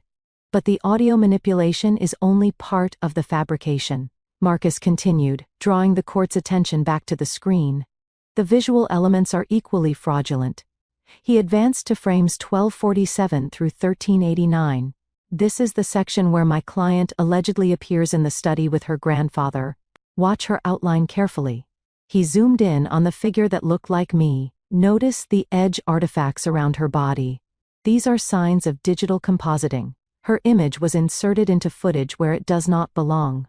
Her shadow falls at a slightly different angle than the furniture. The lighting on her face does not match the ambient lighting in the room. He pulled up a comparison image. We have identified the source footage used for my client's image. This is security footage from 2 months earlier. My client walking through the castle hallway. Different day, different clothes, different context. Her figure was extracted, resized, and digitally inserted into the study footage. The sophistication of the deception was now fully visible. Layer by layer, Marcus was stripping away the lie. And here is what the study actually looked like on March 15th at 2047 in the afternoon. The original footage played. Unedited, unmanipulated, time-stamped with the castle's actual security system. My grandfather sat alone in his leather chair. Reading a book, his eyes grew heavy. He fell asleep. At 2:47, the exact moment the fabricated video claimed I was manipulating him, he was sleeping peacefully, alone, untouched. No granddaughter, no documents, no manipulation. Just an old man taking an afternoon nap in the room he loved most. The footage continued. He woke up, walked out. The room stayed empty. I never appeared, because I was not there. Diane made a sound from the gallery, not a word. Just a small, strangled noise in the back of her throat. She was crying. Real tears this time, not performance, fear. Judge Cole's expression had transformed. Where doubt had lived minutes ago, there was now cold fury. "Mr. Schultz," he said, his voice like ice. "I want an explanation now." Schultz rose slowly. A man walking to his own execution. "Your Honor, my client, provided this video to me. I was assured of its authenticity. I had no reason to believe the footage had been altered. You introduced fabricated evidence into my courtroom." Judge Cole's voice rose. "You accused a woman of elder abuse based on a manufactured video. And your defense is that you did not verify it?" Victoria stood without permission. Her voice was sharp, defensive. "I did not know. The video was given to me. I did not create it. I trusted the source. I believed it was real." Judge Cole turned his gaze on her. It felt like being targeted by a weapon. "Who gave you this video, Miss Hale?" Victoria hesitated. A fraction of a second too long. "A former employee of the castle, someone who was concerned about my grandfather's welfare." The lie hung in the air like poison. Marcus spoke calmly. "Your Honor, the editing software used to create this video was licensed to a company called Hale Media Solutions. That company is a subsidiary of Hale Enterprises, which is owned by the petitioner's mother, Diane Hale." He paused, letting the implication settle. "The video was not received from an outside source. It was manufactured in-house, using professional tools, with deliberate intent to deceive this court. The fracture that had been building all day finally cracked open. Gerald stood abruptly from the gallery. "This has nothing to do with me." His voice was too loud, too desperate. "I did not know about any video editing. Victoria handled all of this. I was just supporting my stepdaughter." Victoria whipped around to face him. The mask of family unity shattered. "You were in every meeting." Her voice was raw with accusation. "You approved every step. Do not you dare pretend you did not know." "Enough." Judge Cole's voice cracked like thunder across the courtroom. The single word silenced everything. Gerald froze mid-step toward the door. Victoria's mouth hung open. Diane sobbed quietly in her seat. I sat perfectly still, watching a family destroy itself in real time, watching decades of greed and resentment finally crack the foundation they had built on lies. In the silence that followed, a memory surfaced, clear and sharp as broken glass. 3 months before my grandfather died, the last time I saw him truly angry. We were in his study, the same room shown in the fabricated video. He was reviewing footage on his laptop, his expression dark. "Alexandra, come look at this." On the screen I saw Gerald walking through the castle at night, trying doors, testing locks, moving with the careful stealth of someone who did not want to be caught. "He thinks I do not know," my grandfather said. "He thinks these old eyes miss things. But I have been watching him for 20 years. I know what he wants. I know what he will do to get it." He closed the laptop. "I have upgraded everything. Cameras in every room, off-site backup, multiple copies stored with people I trust." He looked at me with tired, knowing eyes. "If they ever try to use footage against you, the originals will prove the truth." I had not understood then, not fully, but I understood now. My grandfather had known this day would come. He had built a fortress of truth around me. Cameras, backups, trusted allies, everything designed to protect me from the lies he knew they would tell. The anonymous USB, the metadata analysis, the original footage. Someone loyal to my grandfather had kept copies, waited for the right moment, delivered the weapons exactly when I needed them. He was still protecting me. Even now. The courtroom snapped back into focus. Judge Cole was speaking, his voice heavy with authority. "I have presided over many estate disputes. I have seen families tear themselves apart over money, property, pride."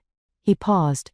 His eyes moved across the room, landing on Victoria, on Gerald, on Diane. "But I have never seen such blatant, calculated fraud presented to this court." The ruling came like hammer blows. "The video evidence introduced by Mr. Schultz is hereby stricken from the record. The petitioner's emergency motion is denied with prejudice. I am referring this matter to the district attorney for investigation of evidence, tampering, fraud, and perjury." Victoria made a sound like a wounded animal. "Additionally, I am imposing sanctions on counsel and the petitioner for bad faith litigation. A full accounting of fees incurred by the respondent will be required for reimbursement." Mr. Crane rose from his position near the clerk's desk. His voice remained perfectly level despite the chaos around him. "Your Honor, if I may address one additional matter." Judge Cole nodded. "The Pembroke Family Preservation Trust contains a no-contest clause." The words fell like a guillotine. "Any beneficiary who challenges the trust's validity through litigation, fraud, or interference forfeits their entire distribution. Based on today's proceedings, that clause has been triggered." He turned toward Victoria. Victoria Hale was named as a secondary beneficiary. 15% of liquid assets. That distribution is now forfeited. Victoria did not scream, did not protest. She simply deflated. All the air, all the fight, all the calculation drained from her face. She sank into her chair like a puppet with cut strings. She looked at me. For the first time, there was no hatred in her eyes, no contempt, no calculation, just devastation. Pure and complete. She had tried to take everything. And in doing so, she had lost everything she might have had. Gerald's phone rang. The sound was jarring in the heavy silence. He answered it before anyone could stop him, pressing it to his ear with trembling hands. I watched his face change as he listened. Gray to white, white to something I had never seen before. Pure panic. He ended the call, turned to Diane. 2 words escaped his lips, barely audible but clear enough for me to hear. They know. What did they know? Who had called? What other secrets were about to surface? The questions multiplied in my mind. But one thing was certain. The battle for the castle was not over. It was just beginning. Gerald's words hung in the air like smoke after an explosion. They know. Know what? Who had called? But before I could process the implications, Mr. Crane rose from his seat, and the courtroom's attention shifted back to the systematic destruction of everything my sister had tried to steal. Your Honor, with the court's permission, I would like to clarify the trust's no contest provision in full detail. Judge Cole nodded, his expression still dark with anger from the fraud revelation. Please proceed, Mr. Crane. I want everything on the record. Mr. Crane stood with the same unhurried calm he had displayed since walking through those courtroom doors. Nothing seemed to rattle him. Not the accusations, not the fabricated evidence, not the family tearing itself apart before his eyes. He had seen this before. He would see it again. Families were predictable in their greed. The Pembroke Family Preservation Trust contains a standard no contest clause, he began. This provision states that any beneficiary who challenges the trust through litigation, fraud, or interference forfeits their entire distribution. The clause was specifically designed to prevent exactly what has occurred today. He produced a document from his folder and read the specific language aloud. Any beneficiary who directly or indirectly contests this trust, or who participates in any action designed to invalidate, modify, or circumvent its terms, shall forfeit all rights to any distribution. The trustees shall have sole discretion in determining whether the clause has been triggered. The words were clinical, legal, precise. But their impact was devastating. Ms. Victoria Hale was named as a secondary beneficiary, Mr. Crane continued.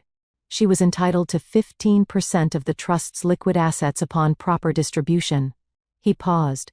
Let the number settle, based on today's proceedings, specifically the introduction of fabricated evidence and the filing of a bad faith petition. I am formally determining that the no contest clause has been triggered. Mrs. Hale's distribution is forfeited. Victoria sat frozen. 15% of the liquid assets. I did not know the exact number, but I knew it was substantial. My grandfather had been wealthy. His investments, his savings, his lifetime of careful financial management, 15% could be millions, and she had just burned it to ash trying to take everything. The silence that followed was suffocating. Victoria stared at the table in front of her, her perfectly manicured hands flat against the wood. Her chest rose and fell rapidly. Something was building inside her. Pressure that had been contained for years, pushing against walls that were finally crumbling. Then she exploded. This is wrong. Her voice was raw. Nothing like the polished, controlled tone she had used all day. This was something primal. Something that had been buried deep, and was now clawing its way to the surface. She does not deserve any of this. Victoria pointed at me, her finger trembling with rage. She is nobody. She is just the leftover from my father's first mistake. The words hit like physical blows. But I did not flinch. I had heard worse. I had lived worse. 20 years of small cruelties had prepared me for this moment. My mother raised her after her own mother died. Victoria's voice rose higher. We took her in, we fed her, we clothed her. And she repaid us by stealing our grandfather's affection, by turning him against his real family. Judge Cole's voice cut through her tirade. Miss Hale, you will control yourself or you will be removed. Victoria did not hear him or did not care. The dam had broken. Years of resentment poured out like poison from a wound. He was supposed to leave everything to my father, to us. That castle belonged to the Hales. We earned it. We put up with his lectures and his judgment and his endless disapproval for decades. And she just waltzed in and took it all. I listened to her scream about what she deserved, what her family earned, what they were owed, and I realized something that had never been clear to me before. Victoria Hale genuinely believed it. She believed that my grandfather's estate belonged to her by right, that I was an intruder. That 20 years of holiday visits and family dinners had earned her what my grandfather chose to give me.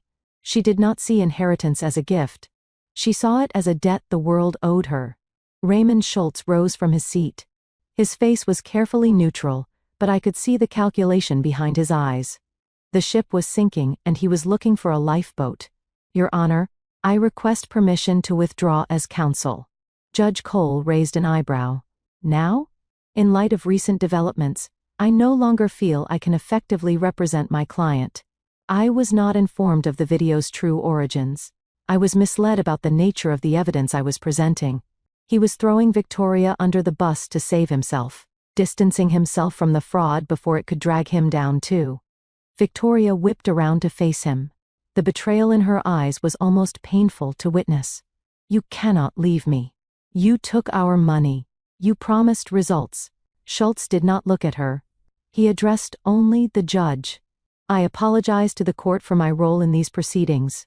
I believed I was presenting authentic evidence. I was wrong. Judge Cole studied him for a long moment. Your withdrawal is noted, counsel. But do not think this absolves you of responsibility. I will be recommending a review of your conduct to the Bar Association.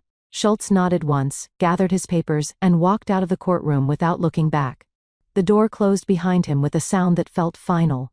Victoria was alone now. No lawyer, no strategy, no shield.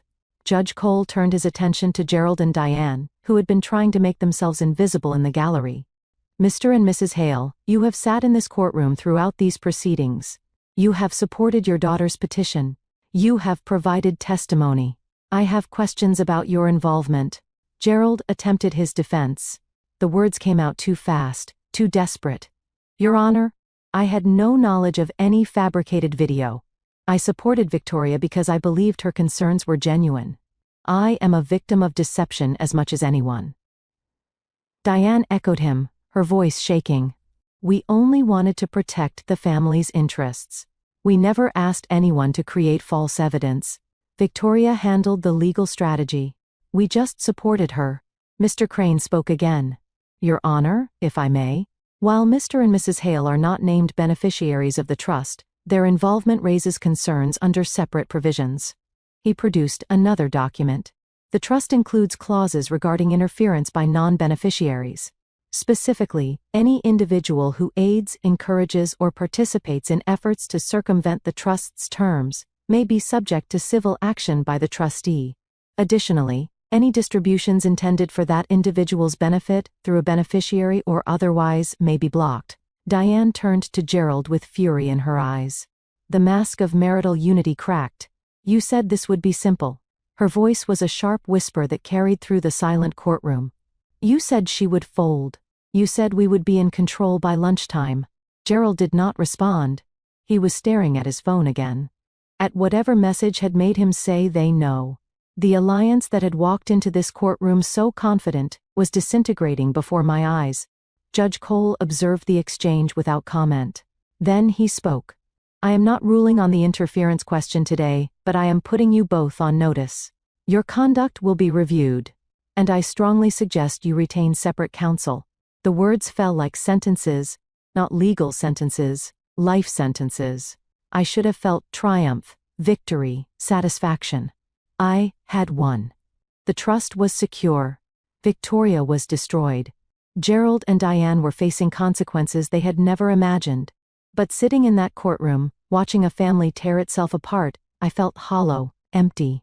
Like someone had scooped out everything inside me and left only the shell. My grandfather's voice echoed in my memory. Words he had spoken years ago during one of our quiet evenings by the fire. Do not let them make you hard, Alexandra. Winning against bad people does not make you good. It just makes you the last one standing. What matters is what you do after you win. I had won. But what did winning mean when it left nothing but wreckage? Judge Cole prepared his formal rulings. The courtroom waited in tense silence. Even Victoria had stopped crying. Her face blank with shock. I am prepared to issue rulings on the matters before this court. Order 1. The petitioner's motion for emergency transfer of the Pembroke estate is denied.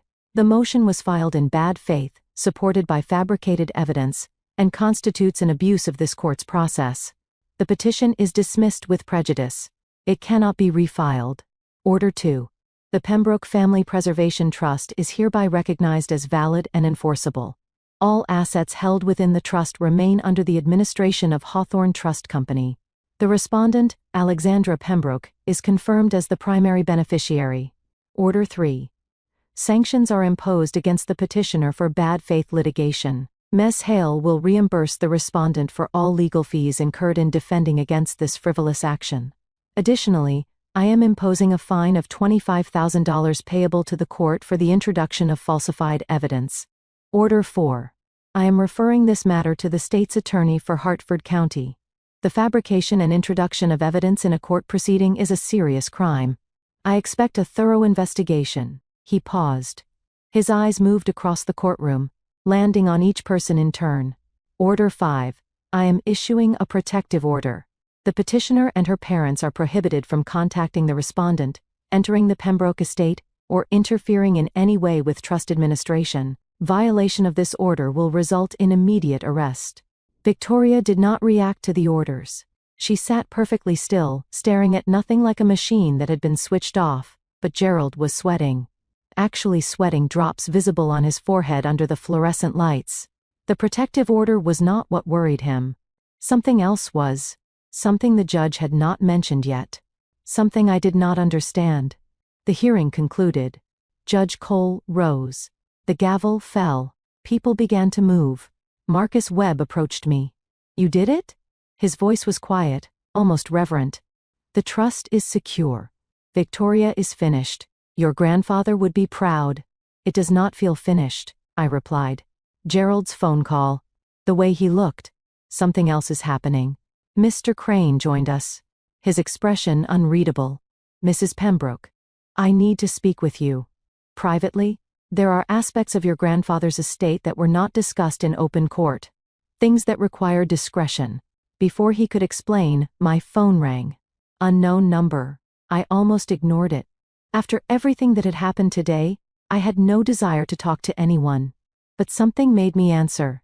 The voice on the other end was male, distorted, possibly electronically altered. "Do not think this is over." My blood chilled. "The castle has secrets you have not found yet. Your grandfather was not the saint you think he was. And if you are smart, you will walk away before you discover what he was really protecting." The call ended. I stared at my phone. The screen showed call duration.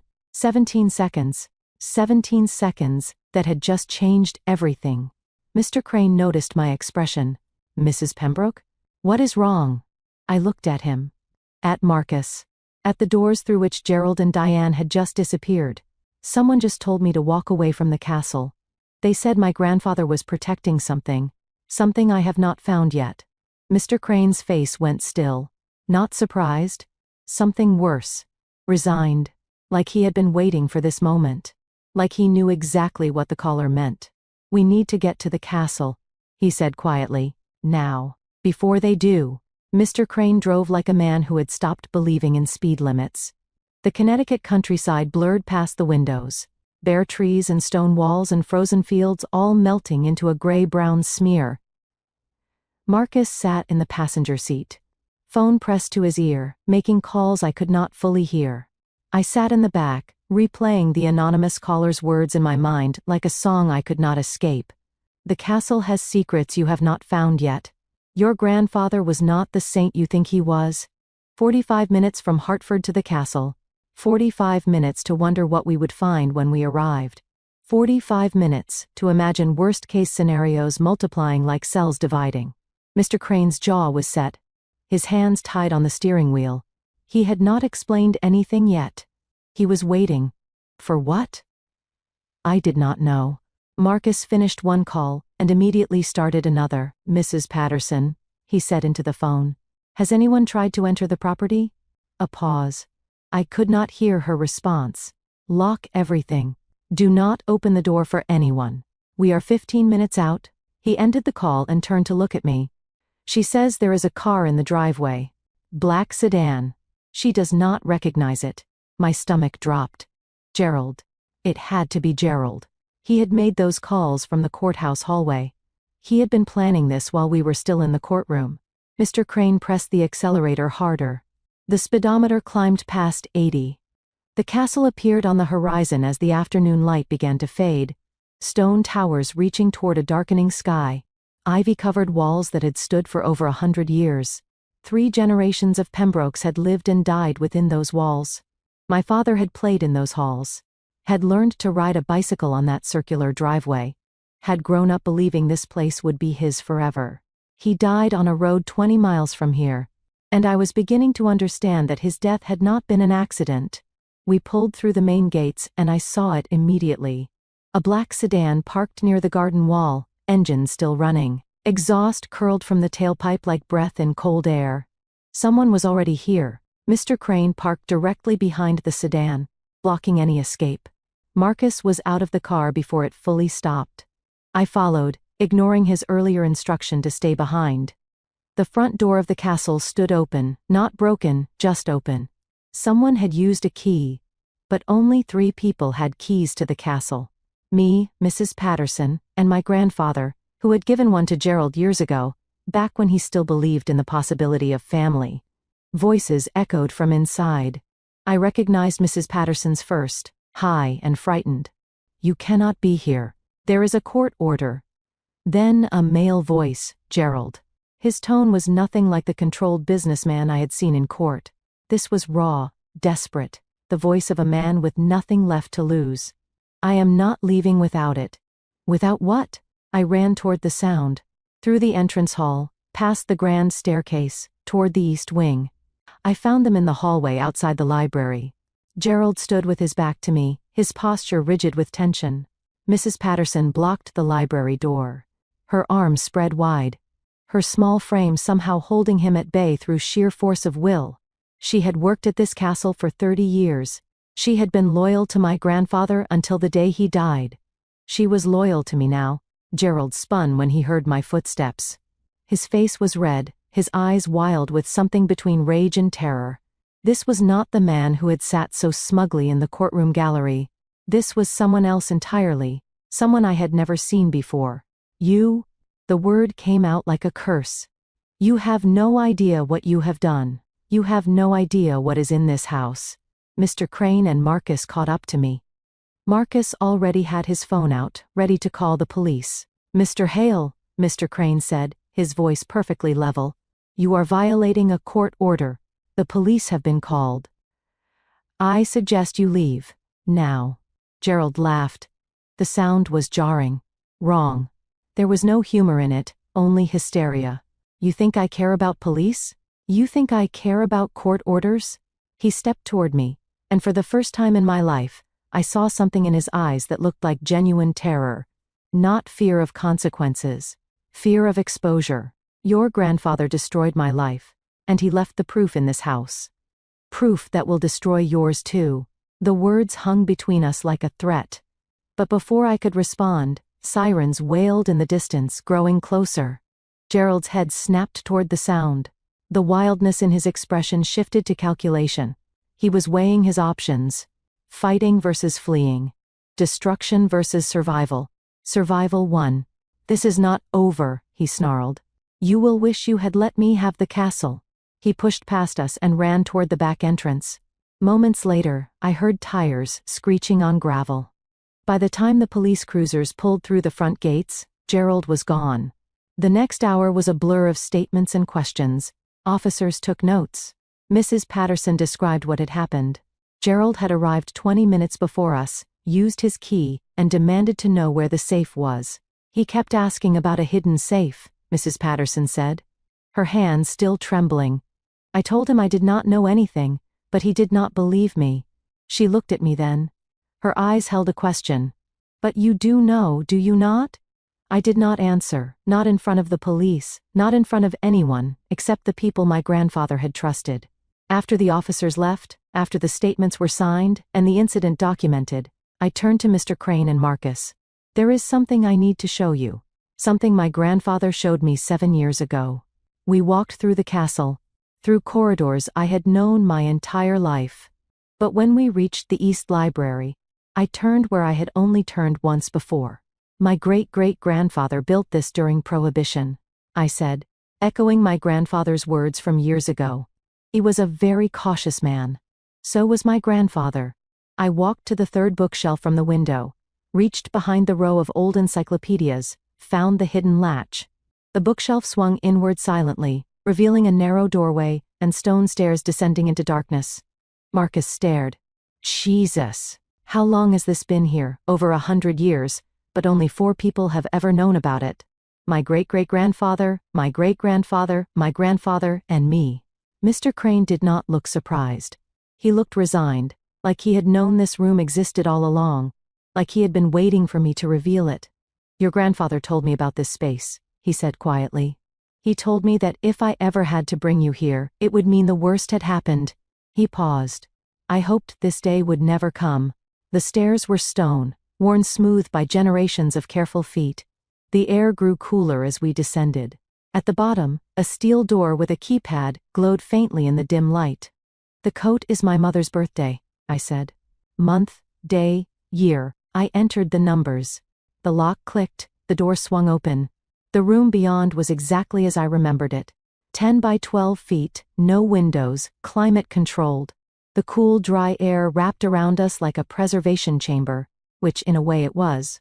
Walls lined with filing cabinets, each one labeled with my grandfather's precise handwriting, dates spanning 40 years, business records, family correspondence, legal documents, and one cabinet separate from the others, bearing a single name, Daniel, my father's name. Mr. Crane spoke. Your grandfather spent 20 years investigating your father's death. He never believed it was an accident. Everything he found is in this room. I walked to the Daniel cabinet. My hands trembled as I pulled open the drawer. Inside were files I had never seen. Documents my grandfather had never shown me during that first visit 7 years ago. He had been protecting me then, shielding me from the full horror of what he suspected. I was not being shielded now. Police reports from the accident, copies obtained through private investigators, annotated in my grandfather's handwriting, mechanic records for my father's car. The brake system had been serviced 2 weeks before the crash. Past inspection, no issues noted. Phone records showing calls between Gerald and an unknown number. Multiple calls in the days before the accident. Short calls. The kind you make when you are giving instructions. Financial records showing Gerald's debts. Massive debts. The kind that destroy careers and marriages and lives. The kind that make desperate men do desperate things. Insurance policy documents. Gerald had helped my father take out a $3 million life insurance policy 6 months before he died. I pulled out a photograph. Black and white. Granny. Clearly taken from a distance with a telephoto lens. It showed 2 men standing beside a car. My father's car. The blue BMW he had driven everywhere. One man was Gerald.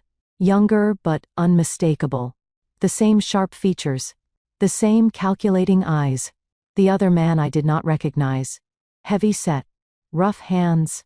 The posture of someone who worked with machines. The date stamp in the corner made my blood freeze. 3 days before my father's accident. I turned the photograph over. On the back in my grandfather's handwriting were words that confirmed everything I had suspected and feared. The mechanic? Gerald paid him $50,000.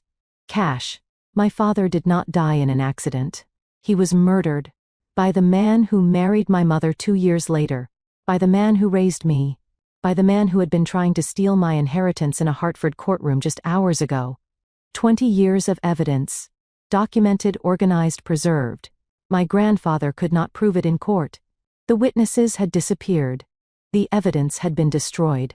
But he had never stopped searching, never stopped hoping that one day justice would be possible. Mr. Crane guided me to the desk in the corner of the room. There is something else. Something he left specifically for you. To be delivered only if you discovered this room on your own. He opened the desk drawer. Inside was a single envelope. My name written in my grandfather's hand. The handwriting I had known my entire life. The handwriting that meant safety and love and truth. I opened it with shaking fingers. The letter inside was dated 3 months before his death. The same time he had shown me the security system. The same time he had started saying goodbye without ever using the word. My dearest Alexandra, if you are reading this, then the worst has happened, not my death. I have been ready for that. But the attack I always knew would come. I need to tell you something I should have told you years ago. Something I protected you from because I thought ignorance would keep you safe. I was wrong. The words blurred as tears filled my eyes. Your father was murdered. I am as certain of this as I am of anything in my life. Gerald Hale sabotaged his car. He did it for money, for control, for greed. I spent 20 years gathering evidence. Everything is in this room.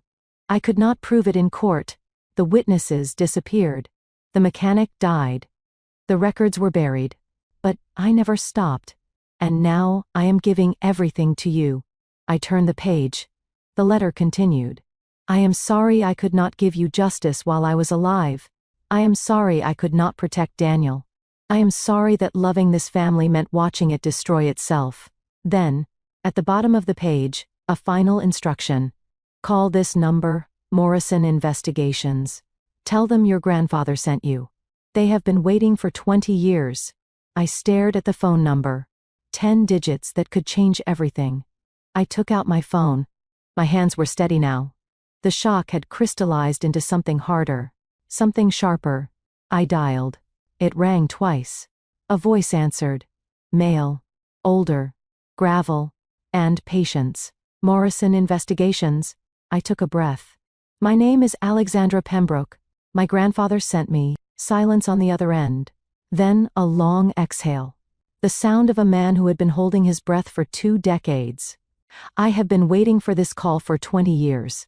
Edward told me you would call eventually. He told me what to do when you did. He paused. I worked your father's case from the beginning. I know what Gerald did.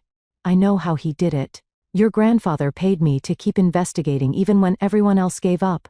My chest tightened. And last year, something changed. What changed? The mechanic who worked on your father's car? We thought he was dead. He was not. He was hiding. In witness protection for an unrelated case. Morrison's voice dropped. He reached out to me 6 months ago. He is ready to talk. He is ready to testify. A witness. Still alive. Ready to testify. After 20 years, justice might actually be possible. My grandfather did not just leave me evidence. He left me a weapon. There is one more thing, Morrison said. What? The mechanic.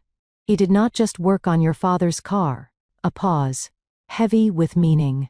Gerald hired him for a second job. A job he never completed. My blood went cold. What job? Edward Pembroke's car. 3 years ago. Gerald tried to kill your grandfather the same way he killed your father. Gerald tried to kill my grandfather. The same method. The same mechanic. The same cold, calculated approach to murder that had worked 20 years before. The only reason my grandfather lived long enough to die of natural causes was because someone warned him first. Morrison's voice continued through the phone, steady and patient. Who warned him? I asked. My voice sounded distant to my own ears. Like it belonged to someone else, the mechanic himself. He got cold feet the second time, realized that killing a Pembroke once was survivable. Twice would bring investigators who would not stop, so he disappeared instead. Took witness protection for an unrelated fraud case and vanished. The bitter irony settled over me like a shroud. The man who helped kill my father had saved my grandfather. Not from conscience. Not from remorse.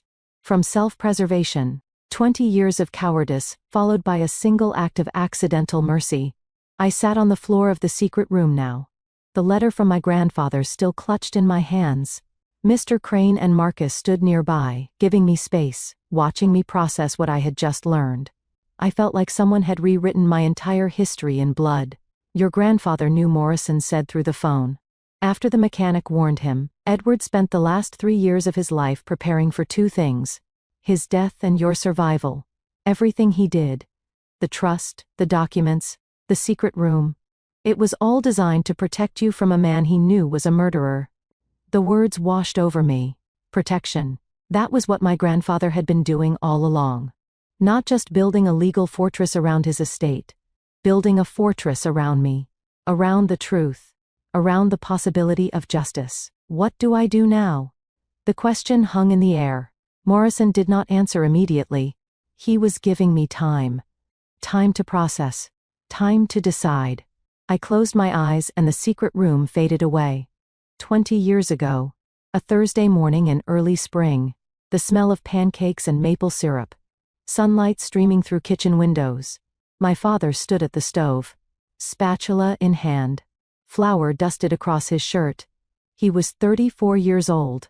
Dark hair, warm eyes, a smile that made everything feel safe. I was 8, sitting at the kitchen table with my legs swinging because they did not reach the floor yet. I did not know that this morning would be the last. I did not know that memories could be so ordinary and so precious at the same time. Eat up, sweetheart. Big day today. What is the big day, Daddy? Business meeting? Very boring. But after I am coming straight home. Promise? He turned from the stove and looked at me. Really looked like he was memorizing my face. Promise. He kissed my mother goodbye. She was still alive then. Still healthy. Still smiling in a way I would not see again after that day. He ruffled my hair. Grabbed his briefcase and his keys. The blue BMW waited in the driveway, gleaming in the morning sun. Love you both. See you tonight. Those were the last words I ever heard my father say. I did not know it then. I was 8 years old and I thought promises were unbreakable things. I thought fathers were immortal. The day continued in ordinary ways. I went to school. My mother went to work. Hours passed like they always did. Unremarkable and unhurried. The call came at 4:47 in the afternoon. I remember my mother's face changing. The phone dropping from her hand. A sound that was not quite a scream but should have been. There has been an accident. Your father. The rest was blur. The rest had always been blur. Sirens and strangers and adults speaking in hushed tones. A hospital waiting room that smelled like antiseptic and grief. I did not see my father's body.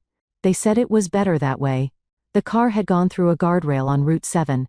Brake failure on a mountain road. Dead on impact. The funeral was rain and black umbrellas. A casket that seemed too small to hold everything my father had been. I held my mother's hand and did not understand. Could not understand. My grandfather Edward stood apart from everyone else. His face carved from stone. He did not cry. He did not speak. He just watched the casket lower into the ground with eyes that held something I was too young to recognize. Suspicion. Gerald Hale stood in the back of the mourners, watching, waiting. I did not know then what he was waiting for. I did not know that he had already started planning what came next. 2 years later, my mother remarried. Gerald was charming. Gerald was helpful. Gerald was there when she needed someone to lean on. I was 10 years old when he became my stepfather. I was 10 years old when I started living with the man who killed my father. I never liked him. I could never explain why. Some part of me knew. Some animal instinct that recognized a predator even when my conscious mind could not. Now I understood. My body had remembered what my mind could not. The memory dissolved. The stone walls of the secret room solidified around me. The cool underground air replaced the warmth of that long-ago kitchen. I was not 8 anymore. I was 28. And I had a choice to make. Morrison's voice came through the phone again. Miss Pembroke, are you still there? I am here. What do you want to do? The question was simple. The answer was not. I could walk away. Let the trust protect the castle. Live with the knowledge but take no action. Bury the truth the way Gerald had buried my father. Or I could take everything in this room to someone who could use it. Risk everything. Expose everything. Tear apart what remained of my family in pursuit of justice for a man who had been dead for 20 years. I want to meet the mechanic, I said. I want to hear what he has to say. And then I want to take every piece of evidence in this room to someone who can use it. Morrison exhaled. A sound of relief. Of satisfaction. I will arrange the meeting. Tomorrow morning. Bring your lawyer. Bring the trust representative. He paused. And, Miss Pembroke? Your grandfather would be proud. He always said you were the strongest Pembroke he had ever known. The call ended. The silence that followed was heavy but not hopeless. Mr. Crane spoke for the first time in several minutes. There is something you should know about why your grandfather chose Hawthorne Trust specifically. He reached into his jacket and pulled out a business card. Old. Worn at the edges. A name I did not recognize. This was the trustee who handled Edward's account for 30 years. He retired last year. Mr. Crane paused. His name was Robert Morrison, the detective's brother. The web of protection my grandfather had built became suddenly startlingly clear. He had not just hired a detective and a trust company. He had hired family. People who would never betray each other. Every piece of the puzzle had been carefully chosen. Every relationship designed to protect me. Even from beyond the grave, my grandfather was still keeping me safe. The next hours blurred together. Marcus, Mr. Crane and I worked through the night, photographing every document in the Daniel cabinet, creating digital backups, organizing the evidence into categories that a prosecutor could use. Category 1. Motive.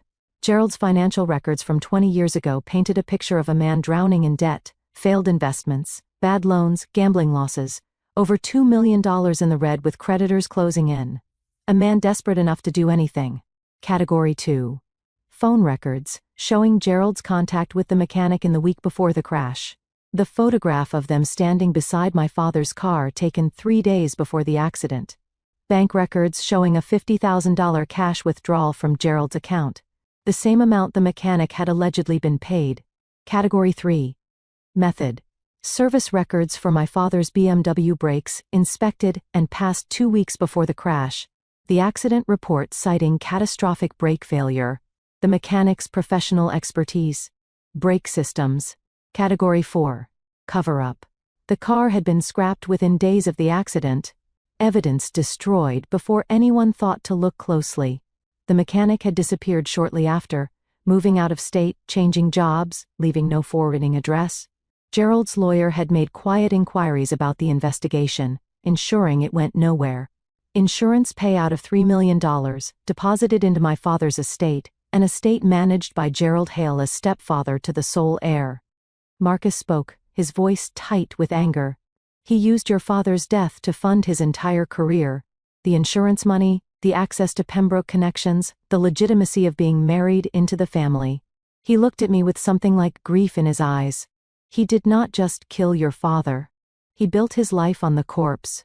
The words should have devastated me. Instead, they hardened something inside me. Grief transmuted into determination, sorrow into steel. The next morning we drove to Hartford, to the district attorney's office, to a woman named Catherine Walsh, who had spent 23 years prosecuting criminals and had never lost her appetite for justice. She was in her 50s, with gray-streaked hair and sharp eyes that missed nothing. She had read the preliminary brief Marcus sent at 3 a.m. The file sat open on her desk, pages marked with sticky notes and highlighter. "This is extraordinary," she said. Her voice was careful, measured. The voice of someone who had seen too many cases fall apart to let herself hope too quickly. "If even half of this is verifiable, we have a case." "Murder in the first degree," Marcus said. 20 years old but no statute of limitations. Walsh nodded. "The witness testimony will be crucial. The documentary evidence is strong but circumstantial on its own. Morrison has arranged for the mechanic to be transported under marshal supervision," I said. "He is in witness protection for a separate case. He is prepared to testify." Walsh leaned forward. "In exchange for what?" "Immunity on his role in the conspiracy. He will give a full account of Gerald Hale's instructions." The district attorney considered this. Her pen tapped against the desk in a steady rhythm. "I will need to verify the evidence independently. The mechanic's testimony will need to be corroborated. We will need to build a case that can withstand scrutiny." She met my eyes. "But if everything checks out, I can have a grand jury presentation within the month. Arrest warrant, as soon as they indict." The timeline crystallized. Within a month, Gerald Hale could be in handcuffs. Within a year, he could be standing trial for murder. Within 2 years, he could be spending the rest of his life in prison. 20 years of waiting. And now justice was finally within reach. Walsh leaned back in her chair and studied me with something like respect. "Ms. Pembroke, I have been doing this job for 23 years. I have seen families tear themselves apart over much less." She paused. "Are you sure you want to do this? Because once we start, there is no going back. Your stepfather, your stepsister, your entire family history. It all becomes public record." I thought about my father, about the promise he had made on that Thursday morning 20 years ago, about the promise that was broken before dinner. I thought about my grandfather, about 20 years of investigation, about filing cabinets full of evidence gathered one piece at a time, about a dying man still fighting for justice he would never see. My father deserves justice, I said. My grandfather spent 20 years fighting for it. I am not going to stop now. Walsh nodded. The respect in her eyes deepened. Then, let us get to work. We spent hours in her office, going through documents, answering questions, building the framework of a case that would finally hold Gerald Hale accountable. When we finally left, the sun was setting over Hartford. Orange and pink streaked across the sky like fire. I felt something I had not felt in days. Not happiness, not relief, purpose, direction, momentum. The wheels of justice were turning. Finally, my phone buzzed in my pocket, a text message from an unknown number. I almost ignored it. After everything that had happened, I had no desire to hear from anyone I did not know, but something made me look. The message was not from a stranger. Alexandra. It is Victoria. I stared at the screen. My half-sister. My enemy. The woman who had tried to steal my inheritance with fabricated evidence. The woman who had called me nobody in open court. I need to see you. I kept reading. I know what my father did. I did not know before. I swear I did not. Please, give me 1 hour. I will tell you everything. Marcus noticed my expression. It could be a trap, he said. Gerald knows what is coming. This could be his play. Mr. Crane offered a different perspective, or it could be genuine. Victoria was used by her father. That much is clear. Whether she knew the full truth is another matter. But she might have information we need. I looked at the message again. The woman who had attacked me in court was asking for a meeting, claiming ignorance, asking for a chance to explain. Every instinct told me to refuse, to protect myself, to stay far away from anyone named Hale. But another part of me wanted to know, needed to know. Was Victoria a villain, or was she another victim of the same man who had destroyed my family? I will meet her, I said. Not alone. You will both be nearby. But I want to hear what she has to say. If she knew what Gerald did, I need to know. And if she did not, then she is as much a victim as I am. I texted back 2 words. 1 hour. Victoria's response came immediately. The old gazebo, behind the castle, where we used to play when we were kids. I stared at the message. The gazebo. I had not been there in 15 years. Neither had Victoria. And what did she mean where we used to play? We never played together. Not once. Something was wrong. Something did not add up. But I was going anyway. The gazebo stood at the edge of the east garden, half hidden by overgrown hedges that no one had trimmed since my grandfather became too weak to walk the grounds. It was a ghost of the place I remembered from childhood.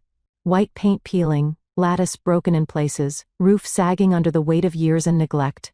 Victoria was already there, sitting on the weathered bench like she was waiting for a bus that would never come. I walked alone across the frozen garden as we had agreed. But Marcus and Mr. Crane were positioned near the garden entrance, close enough to reach me in seconds if anything went wrong.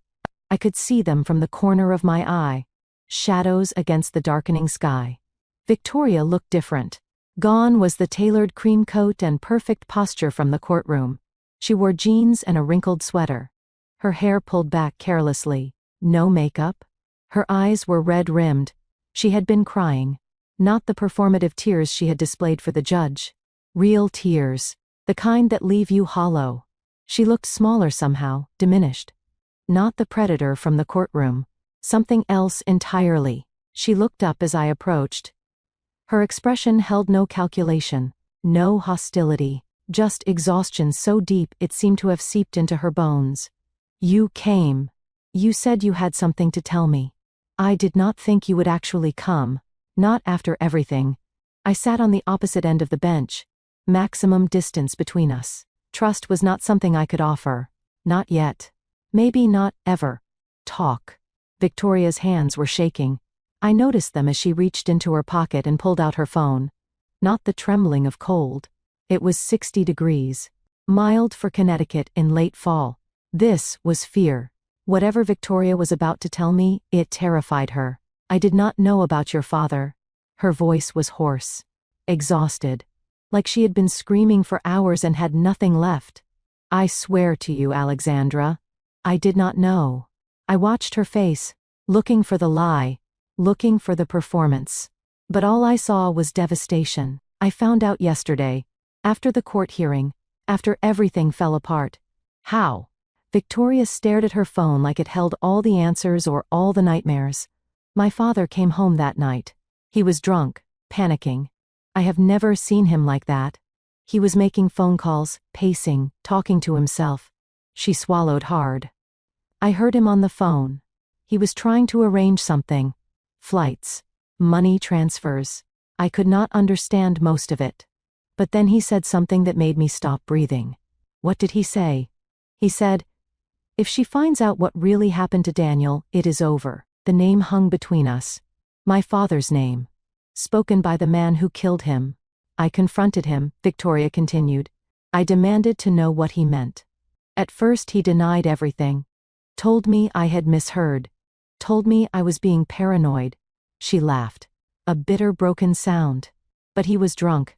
Too drunk to maintain the lie. And I kept pushing. I would not let it go. Her eyes met mine. For the first time I saw something other than hatred or calculation in them. I saw devastation. He told me everything. 20 years of lies poured out in 20 minutes. She was crying now. Tears rolling down her cheeks unchecked. He killed your father. For money. For the company. For access to your family's wealth. He married your mother to stay close to the estate. And when your grandfather started asking questions, he tried to kill him too. I already knew these things. Morrison had told me. The evidence in the secret room had confirmed it. But, hearing it from Victoria, hearing her voice crack as she spoke, that was different. Do you know what he said when I asked him why? Victoria's voice dropped to a whisper. Why he killed Daniel Pembroke. I shook my head. He said because he was in the way. The words landed like stones. That is it. That is the whole reason. Your father was in the way of what my father wanted. So, he removed him. Like taking out the trash. Victoria's hands covered her face. Her shoulders shook with sobs. I have been afraid of him my whole life. He never hit me. Nothing that obvious. But he controlled everything. My education, my career, my relationships. Every choice I ever made was really his choice. I thought if I did everything he wanted, he would finally be satisfied. But it was never enough. It was never going to be enough. I watched her cry. Part of me wanted to hate her. Part of me still did. She had attacked me in court. She had manufactured evidence to steal my inheritance. She had called me nobody. But another part of me recognized something familiar. The weight of Gerald's shadow. We had both lived under it. Different sides of the same prison. Why are you telling me this? The question cut through her tears. She looked up at me with hollow eyes. I have something for you.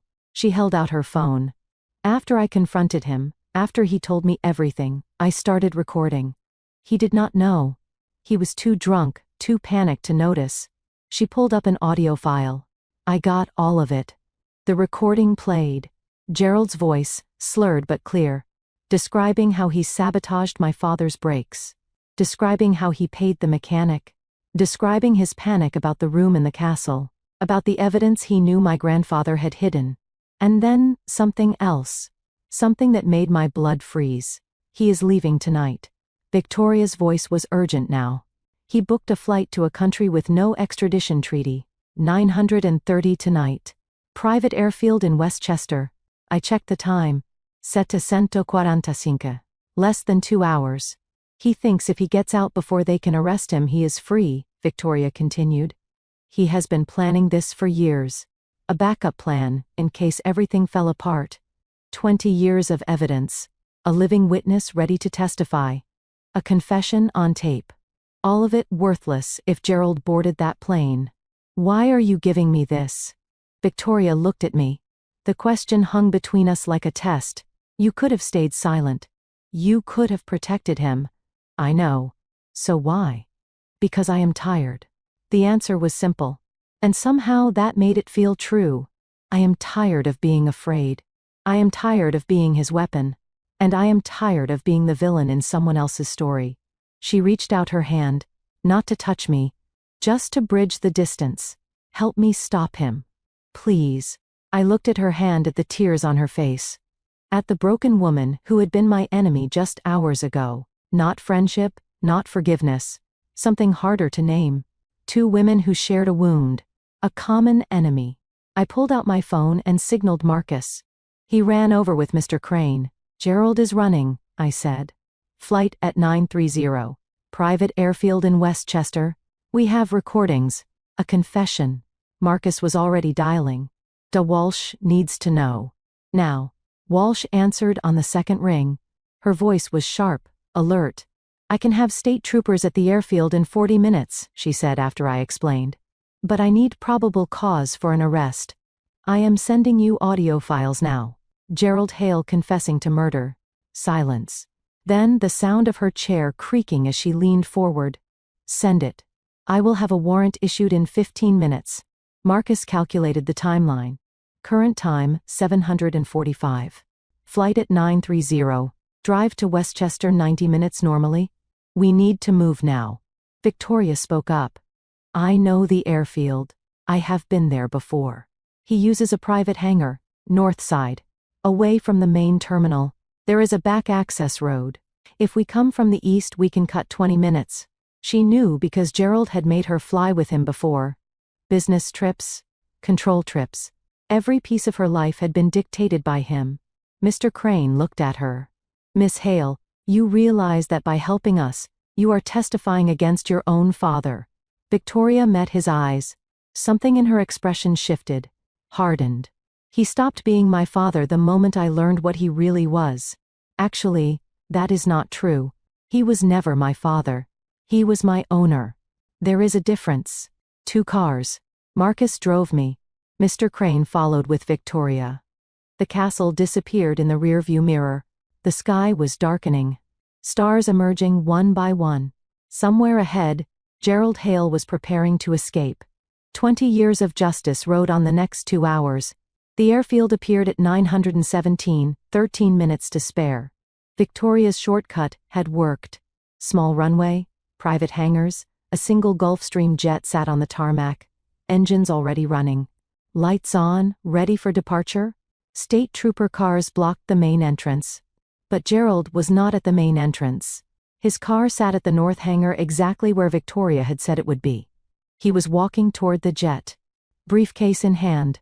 50 yards from freedom. The troopers converged from both sides. Someone shouted through a megaphone. Gerald Hale. Stop where you are. Gerald froze. Turned. His eyes scanned the scene. The police. The cars. The coordinated response he had not expected. Then he saw me. Standing beside Victoria. His daughter. His stepdaughter. The 2 women he had tried to control, manipulate, youths united against him. Something broke behind his eyes. Not remorse, not fear, something worse. The realization that his entire life's work, the lies, the murders, the manipulation, had all been for nothing. He ran toward the jet, toward escape, toward the freedom he thought he could still reach. He made it 10 yards before the troopers tackled him. Face pressed into the tarmac. Handcuffs clicking shut around his wrists. Gerald Hale, you are under arrest for the murder of Daniel Pembroke. The words echoed across the airfield. Final. Absolute. Gerald was hauled to his feet. His suit was torn. His face was bloody from the impact. His eyes found mine. Your grandfather, he spat. That old bastard? He did this. I walked closer. Close enough to be heard. Close enough to see the hatred in his eyes. No, I said. My father did this. You killed him, and he still won. Gerald's face crumbled. He had no response. 20 years of confidence, scheming, winning. Ended by a dead man's daughter, and the records a dead man kept. They loaded him into a state trooper's car. The jet's engines shut down. The pilot was questioned, but not arrested. He did not know what his passenger had done. Gerald's briefcase was seized. Inside, they found cash. A false passport. Documents for a life that would never happen now. Victoria stood apart from everything. She had watched her father's arrest without expression. Now she stood alone near the hangar. Arms wrapped around herself. Staring at nothing. I walked to her. What happens now? You will have to testify. The recordings. Everything you know. I know. The DA will want a full statement. I will give her one. Silence. Wind across the tarmac. The distant sound of sirens fading. I am sorry, Victoria said. For everything. The court. The video. Calling you nobody. I know. You do not have to forgive me. I know that too. Not reconciliation, not friendship, but something. And acknowledgement. Two women who survived the same monster. Marcus approached with news. Diane filed for divorce this morning. Before anyone knew Gerald was running. She is cooperating with investigators. Claims she did not know about Daniel. He shrugged. She is trying to save herself. Some things never change. Diane had always been a survivor. She would abandon anyone to protect herself. As we drove away from the airfield, my phone buzzed. A text from an unknown number. The same format as before. 5 words that made my blood freeze. The castle holds one more secret. I looked back at the road ahead. At the darkness pressing against the windows. What else had my grandfather buried? What else was left to find? The anonymous text haunted me all the way back to the castle. The castle holds one more secret. I had thought the secret room contained everything. Every document. Every piece of evidence. Every weapon my grandfather had prepared. I was wrong. It was nearly midnight when we arrived. The castle stood dark against a sky full of stars. Its stone walls absorbing the moonlight. Mrs. Patterson had left lamps burning in the main hall. Warm lights spilling through the windows like a beacon. I walked through the entrance. I had known my entire life. The same marble floors. The same portraits on the walls. The same smell of old wood and history. But tonight, it felt different. Emptier. And somehow, more mine than it had ever been. Marcus and Mr. Crane followed me to the secret room. The steel door stood open from our earlier visit. The filing cabinet still pulled out. Documents still spread across the desk. Everything was as we had left it. But the text said one more secret. Something I had not found yet. I stood in the center of the room and looked at it with new eyes. My grandfather had been meticulous, deliberate. Every detail mattered. Every placement had purpose. If there was something else hidden here, it would not be obvious. It would be protected. The safe in the corner. I had opened it 7 years ago, when my grandfather first showed me this room. It contained his most important documents. The original trust papers. Deeds to the property, financial records. But behind the safe, against the stone wall, I noticed something I had never seen before. A seam, barely visible. A thin line where the mortar between stones was slightly different in color, slightly newer. I pushed against the wall.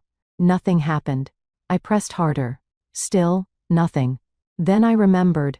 My grandfather never did anything without purpose. If there was a hidden panel, there would be a mechanism.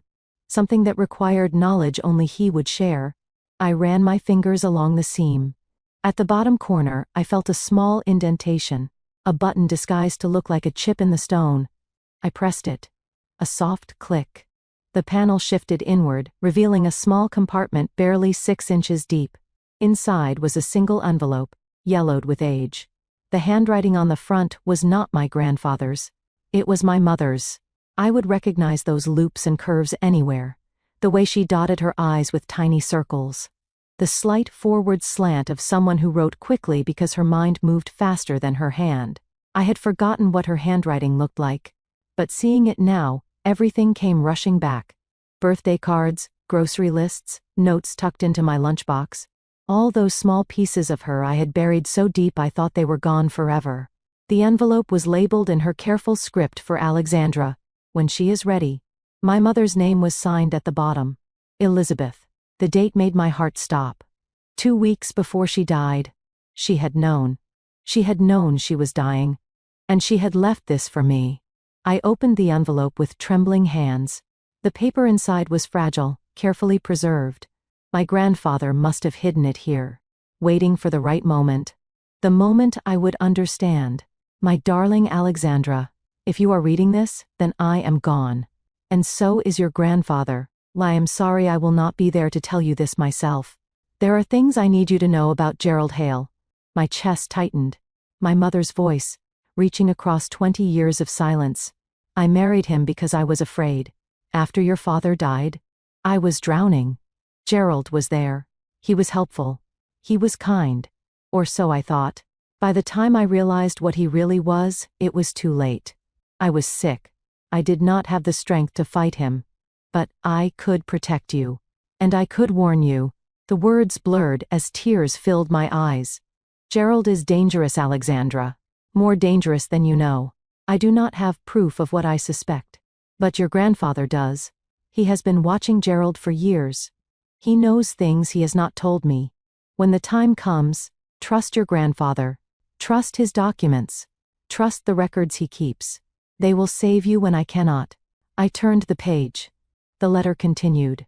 I want you to know that loving you was the best thing I ever did. Marrying Gerald was my biggest mistake. But you were never a mistake. You were my miracle. And everything good in my life came from you. The tears fell freely now. I did not try to stop them. Be strong, my darling. Be smart. And when the darkness comes, remember. You are a Pembroke. You come from people who survive. All my love, forever and always. Mom. I sat on the floor of the secret room and cried. For the first time since my grandfather's funeral, I let myself truly grieve. Not just for him. For my mother. For my father. For the family I had lost and the years I had spent not understanding why. But also for the family that had protected me. Across decades. Across death itself. My grandfather had kept this letter safe for 16 years. Waiting for me to find it. Waiting for me to be ready. My mother had loved me enough to warn me with her dying breath. My father had trusted his family to seek justice even after he was gone. 3 generations of Pembrokes. Fighting for me. Protecting me. Loving me in ways I was only beginning to understand. 6 months later, I sat in a courtroom in Hartford and watched Gerald Hale stand trial for murder. State of Connecticut versus Gerald Raymond Hale. Murder in the first degree. The courtroom was packed. Media filled the gallery. Cameras waited outside. The evidence was overwhelming. Frank DeLuca, the mechanic, testified for 3 days. He described every detail. How Gerald had approached him. How much he had paid. How the brakes had been sabotaged. His voice was steady. The voice of a man who had carried guilt for 20 years and was finally setting it down. Victoria testified for 2 days. She played the recordings she had made. Gerald's own voice, slurred with alcohol, confessing to everything. The courtroom sat in stunned silence as the words filled the air. Murder described like a business transaction. A life ended because it was inconvenient. The documentary evidence from my grandfather's secret room filled 6 evidence boxes. Phone records, financial statements, photographs. 20 years of investigation, meticulous and thorough, finally seeing the light of day. The jury deliberated for 4 hours. Guilty, first-degree murder. Gerald showed no emotion when the verdict was read. He stared straight ahead, his jaw set, his eyes empty. The mask he had worn for decades had finally cracked, and there was nothing underneath. The sentencing came 2 weeks later. 25 years to life, no possibility of parole for 20 years. Gerald Hale would die in prison. Everyone knew it. Including him. When the judge pronounced the sentence, I felt my grandfather's presence beside me. Not literally, I do not believe in ghosts. But I felt his satisfaction, his relief. 20 years he had waited for this moment. 20 years of gathering evidence, building walls, preparing for a battle he knew he would not live to see. Now it was finished. As they led Gerald away in handcuffs, he turned and looked at me. Not with hatred, not with rage, with something worse, recognition. He finally understood who had beaten him. Not a court, not a prosecutor, not even the evidence. A family, 3 generations of Pembrokes who refused to let him win. Victoria left Connecticut after the trial. She testified against her father in exchange for immunity, and then she disappeared. Last I heard she was in California, new city, new name, new life. We do not speak.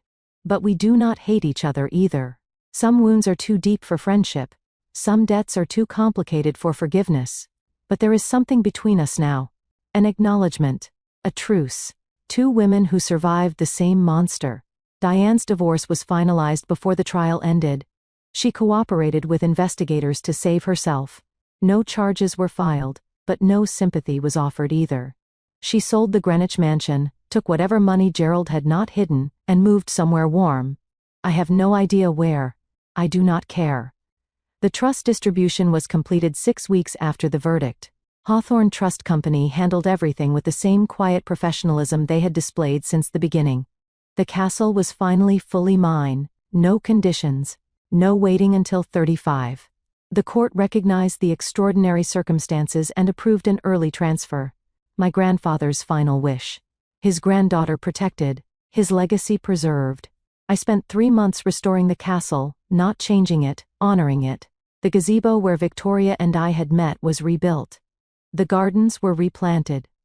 The secret room was preserved exactly as my grandfather had left it. A memorial to his vigilance, a reminder of what patience and documentation can accomplish. But I did not want the castle to be just a monument to the past. I wanted it to be something more.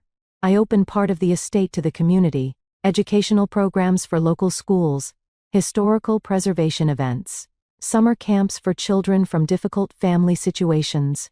I called it Pembroke House, a place where broken families could find healing, where children who felt alone could discover they were not. In the main hall, I created a gallery. 5 photographs, arranged in chronological order. My great-great-grandfather, who built the castle. A stern man with kind eyes, standing before the construction site in 1892. My great-grandfather, who preserved it. Pictured with his wife and children on the front steps, 1923. My grandfather, who protected it. Sitting in his study surrounded by books, the photograph taken on his 80th birthday. My father, who should have inherited it. Young and smiling, standing beside the blue BMW he loved, unaware of what was coming. My mother, who loved me enough to warn me. Her wedding photograph, radiant and hopeful, before everything went wrong. And at the end of the row, a space. Empty for now. Waiting. For me. For whoever comes after me. For the continuation of a story that refuses to end. Every morning, I walk through the gallery. I touch each photograph. A silent conversation with the dead. I am still here, I tell them. I made it. The night before the first Pembroke House program launched, I stood in the gallery alone. Moonlight streamed through the windows, illuminating 5 generations of faces. I thought about everything they had given me. Not just money or property, something more valuable. They gave me proof. Proof that documents matter. Proof that patience defeats rage. Proof that love can outlast death if you write it down. People ask me what I learned from everything that happened. They expect me to talk about revenge, about justice, about making enemies pay. But that is not the lesson. The lesson is simpler and harder. When people try to erase you, they use stories, lies, accusations, fabricated evidence. They count on you to fight back with emotion, with anger, with chaos. Do not fight back with records, with documents, with patience. Courts do not reward the loudest voice. Courts reward the clearest proof. My grandfather understood that. He spent 20 years building a fortress of paper. And when the storm came, that fortress held. I used to think inheritance meant money, property, things you could count and measure and spend. Now I know better. The real inheritance is wisdom. It is the knowledge passed from one generation to the next. It is the understanding that truth, carefully documented and patiently preserved, will always outlast lies. My grandfather gave me a castle. But more than that, he gave me a blueprint for survival. And that is worth more than any building could ever be. If you have ever felt alone against people who wanted to take what was yours, if you have ever wondered whether justice was possible or just a story we tell ourselves to feel better, I want you to know something. You are not alone, and justice is real. It just takes patience. What would you have done in my place? Would you have fought or walked away? Would you have trusted the documents? Or given up when the lies seemed overwhelming? Thank you for listening.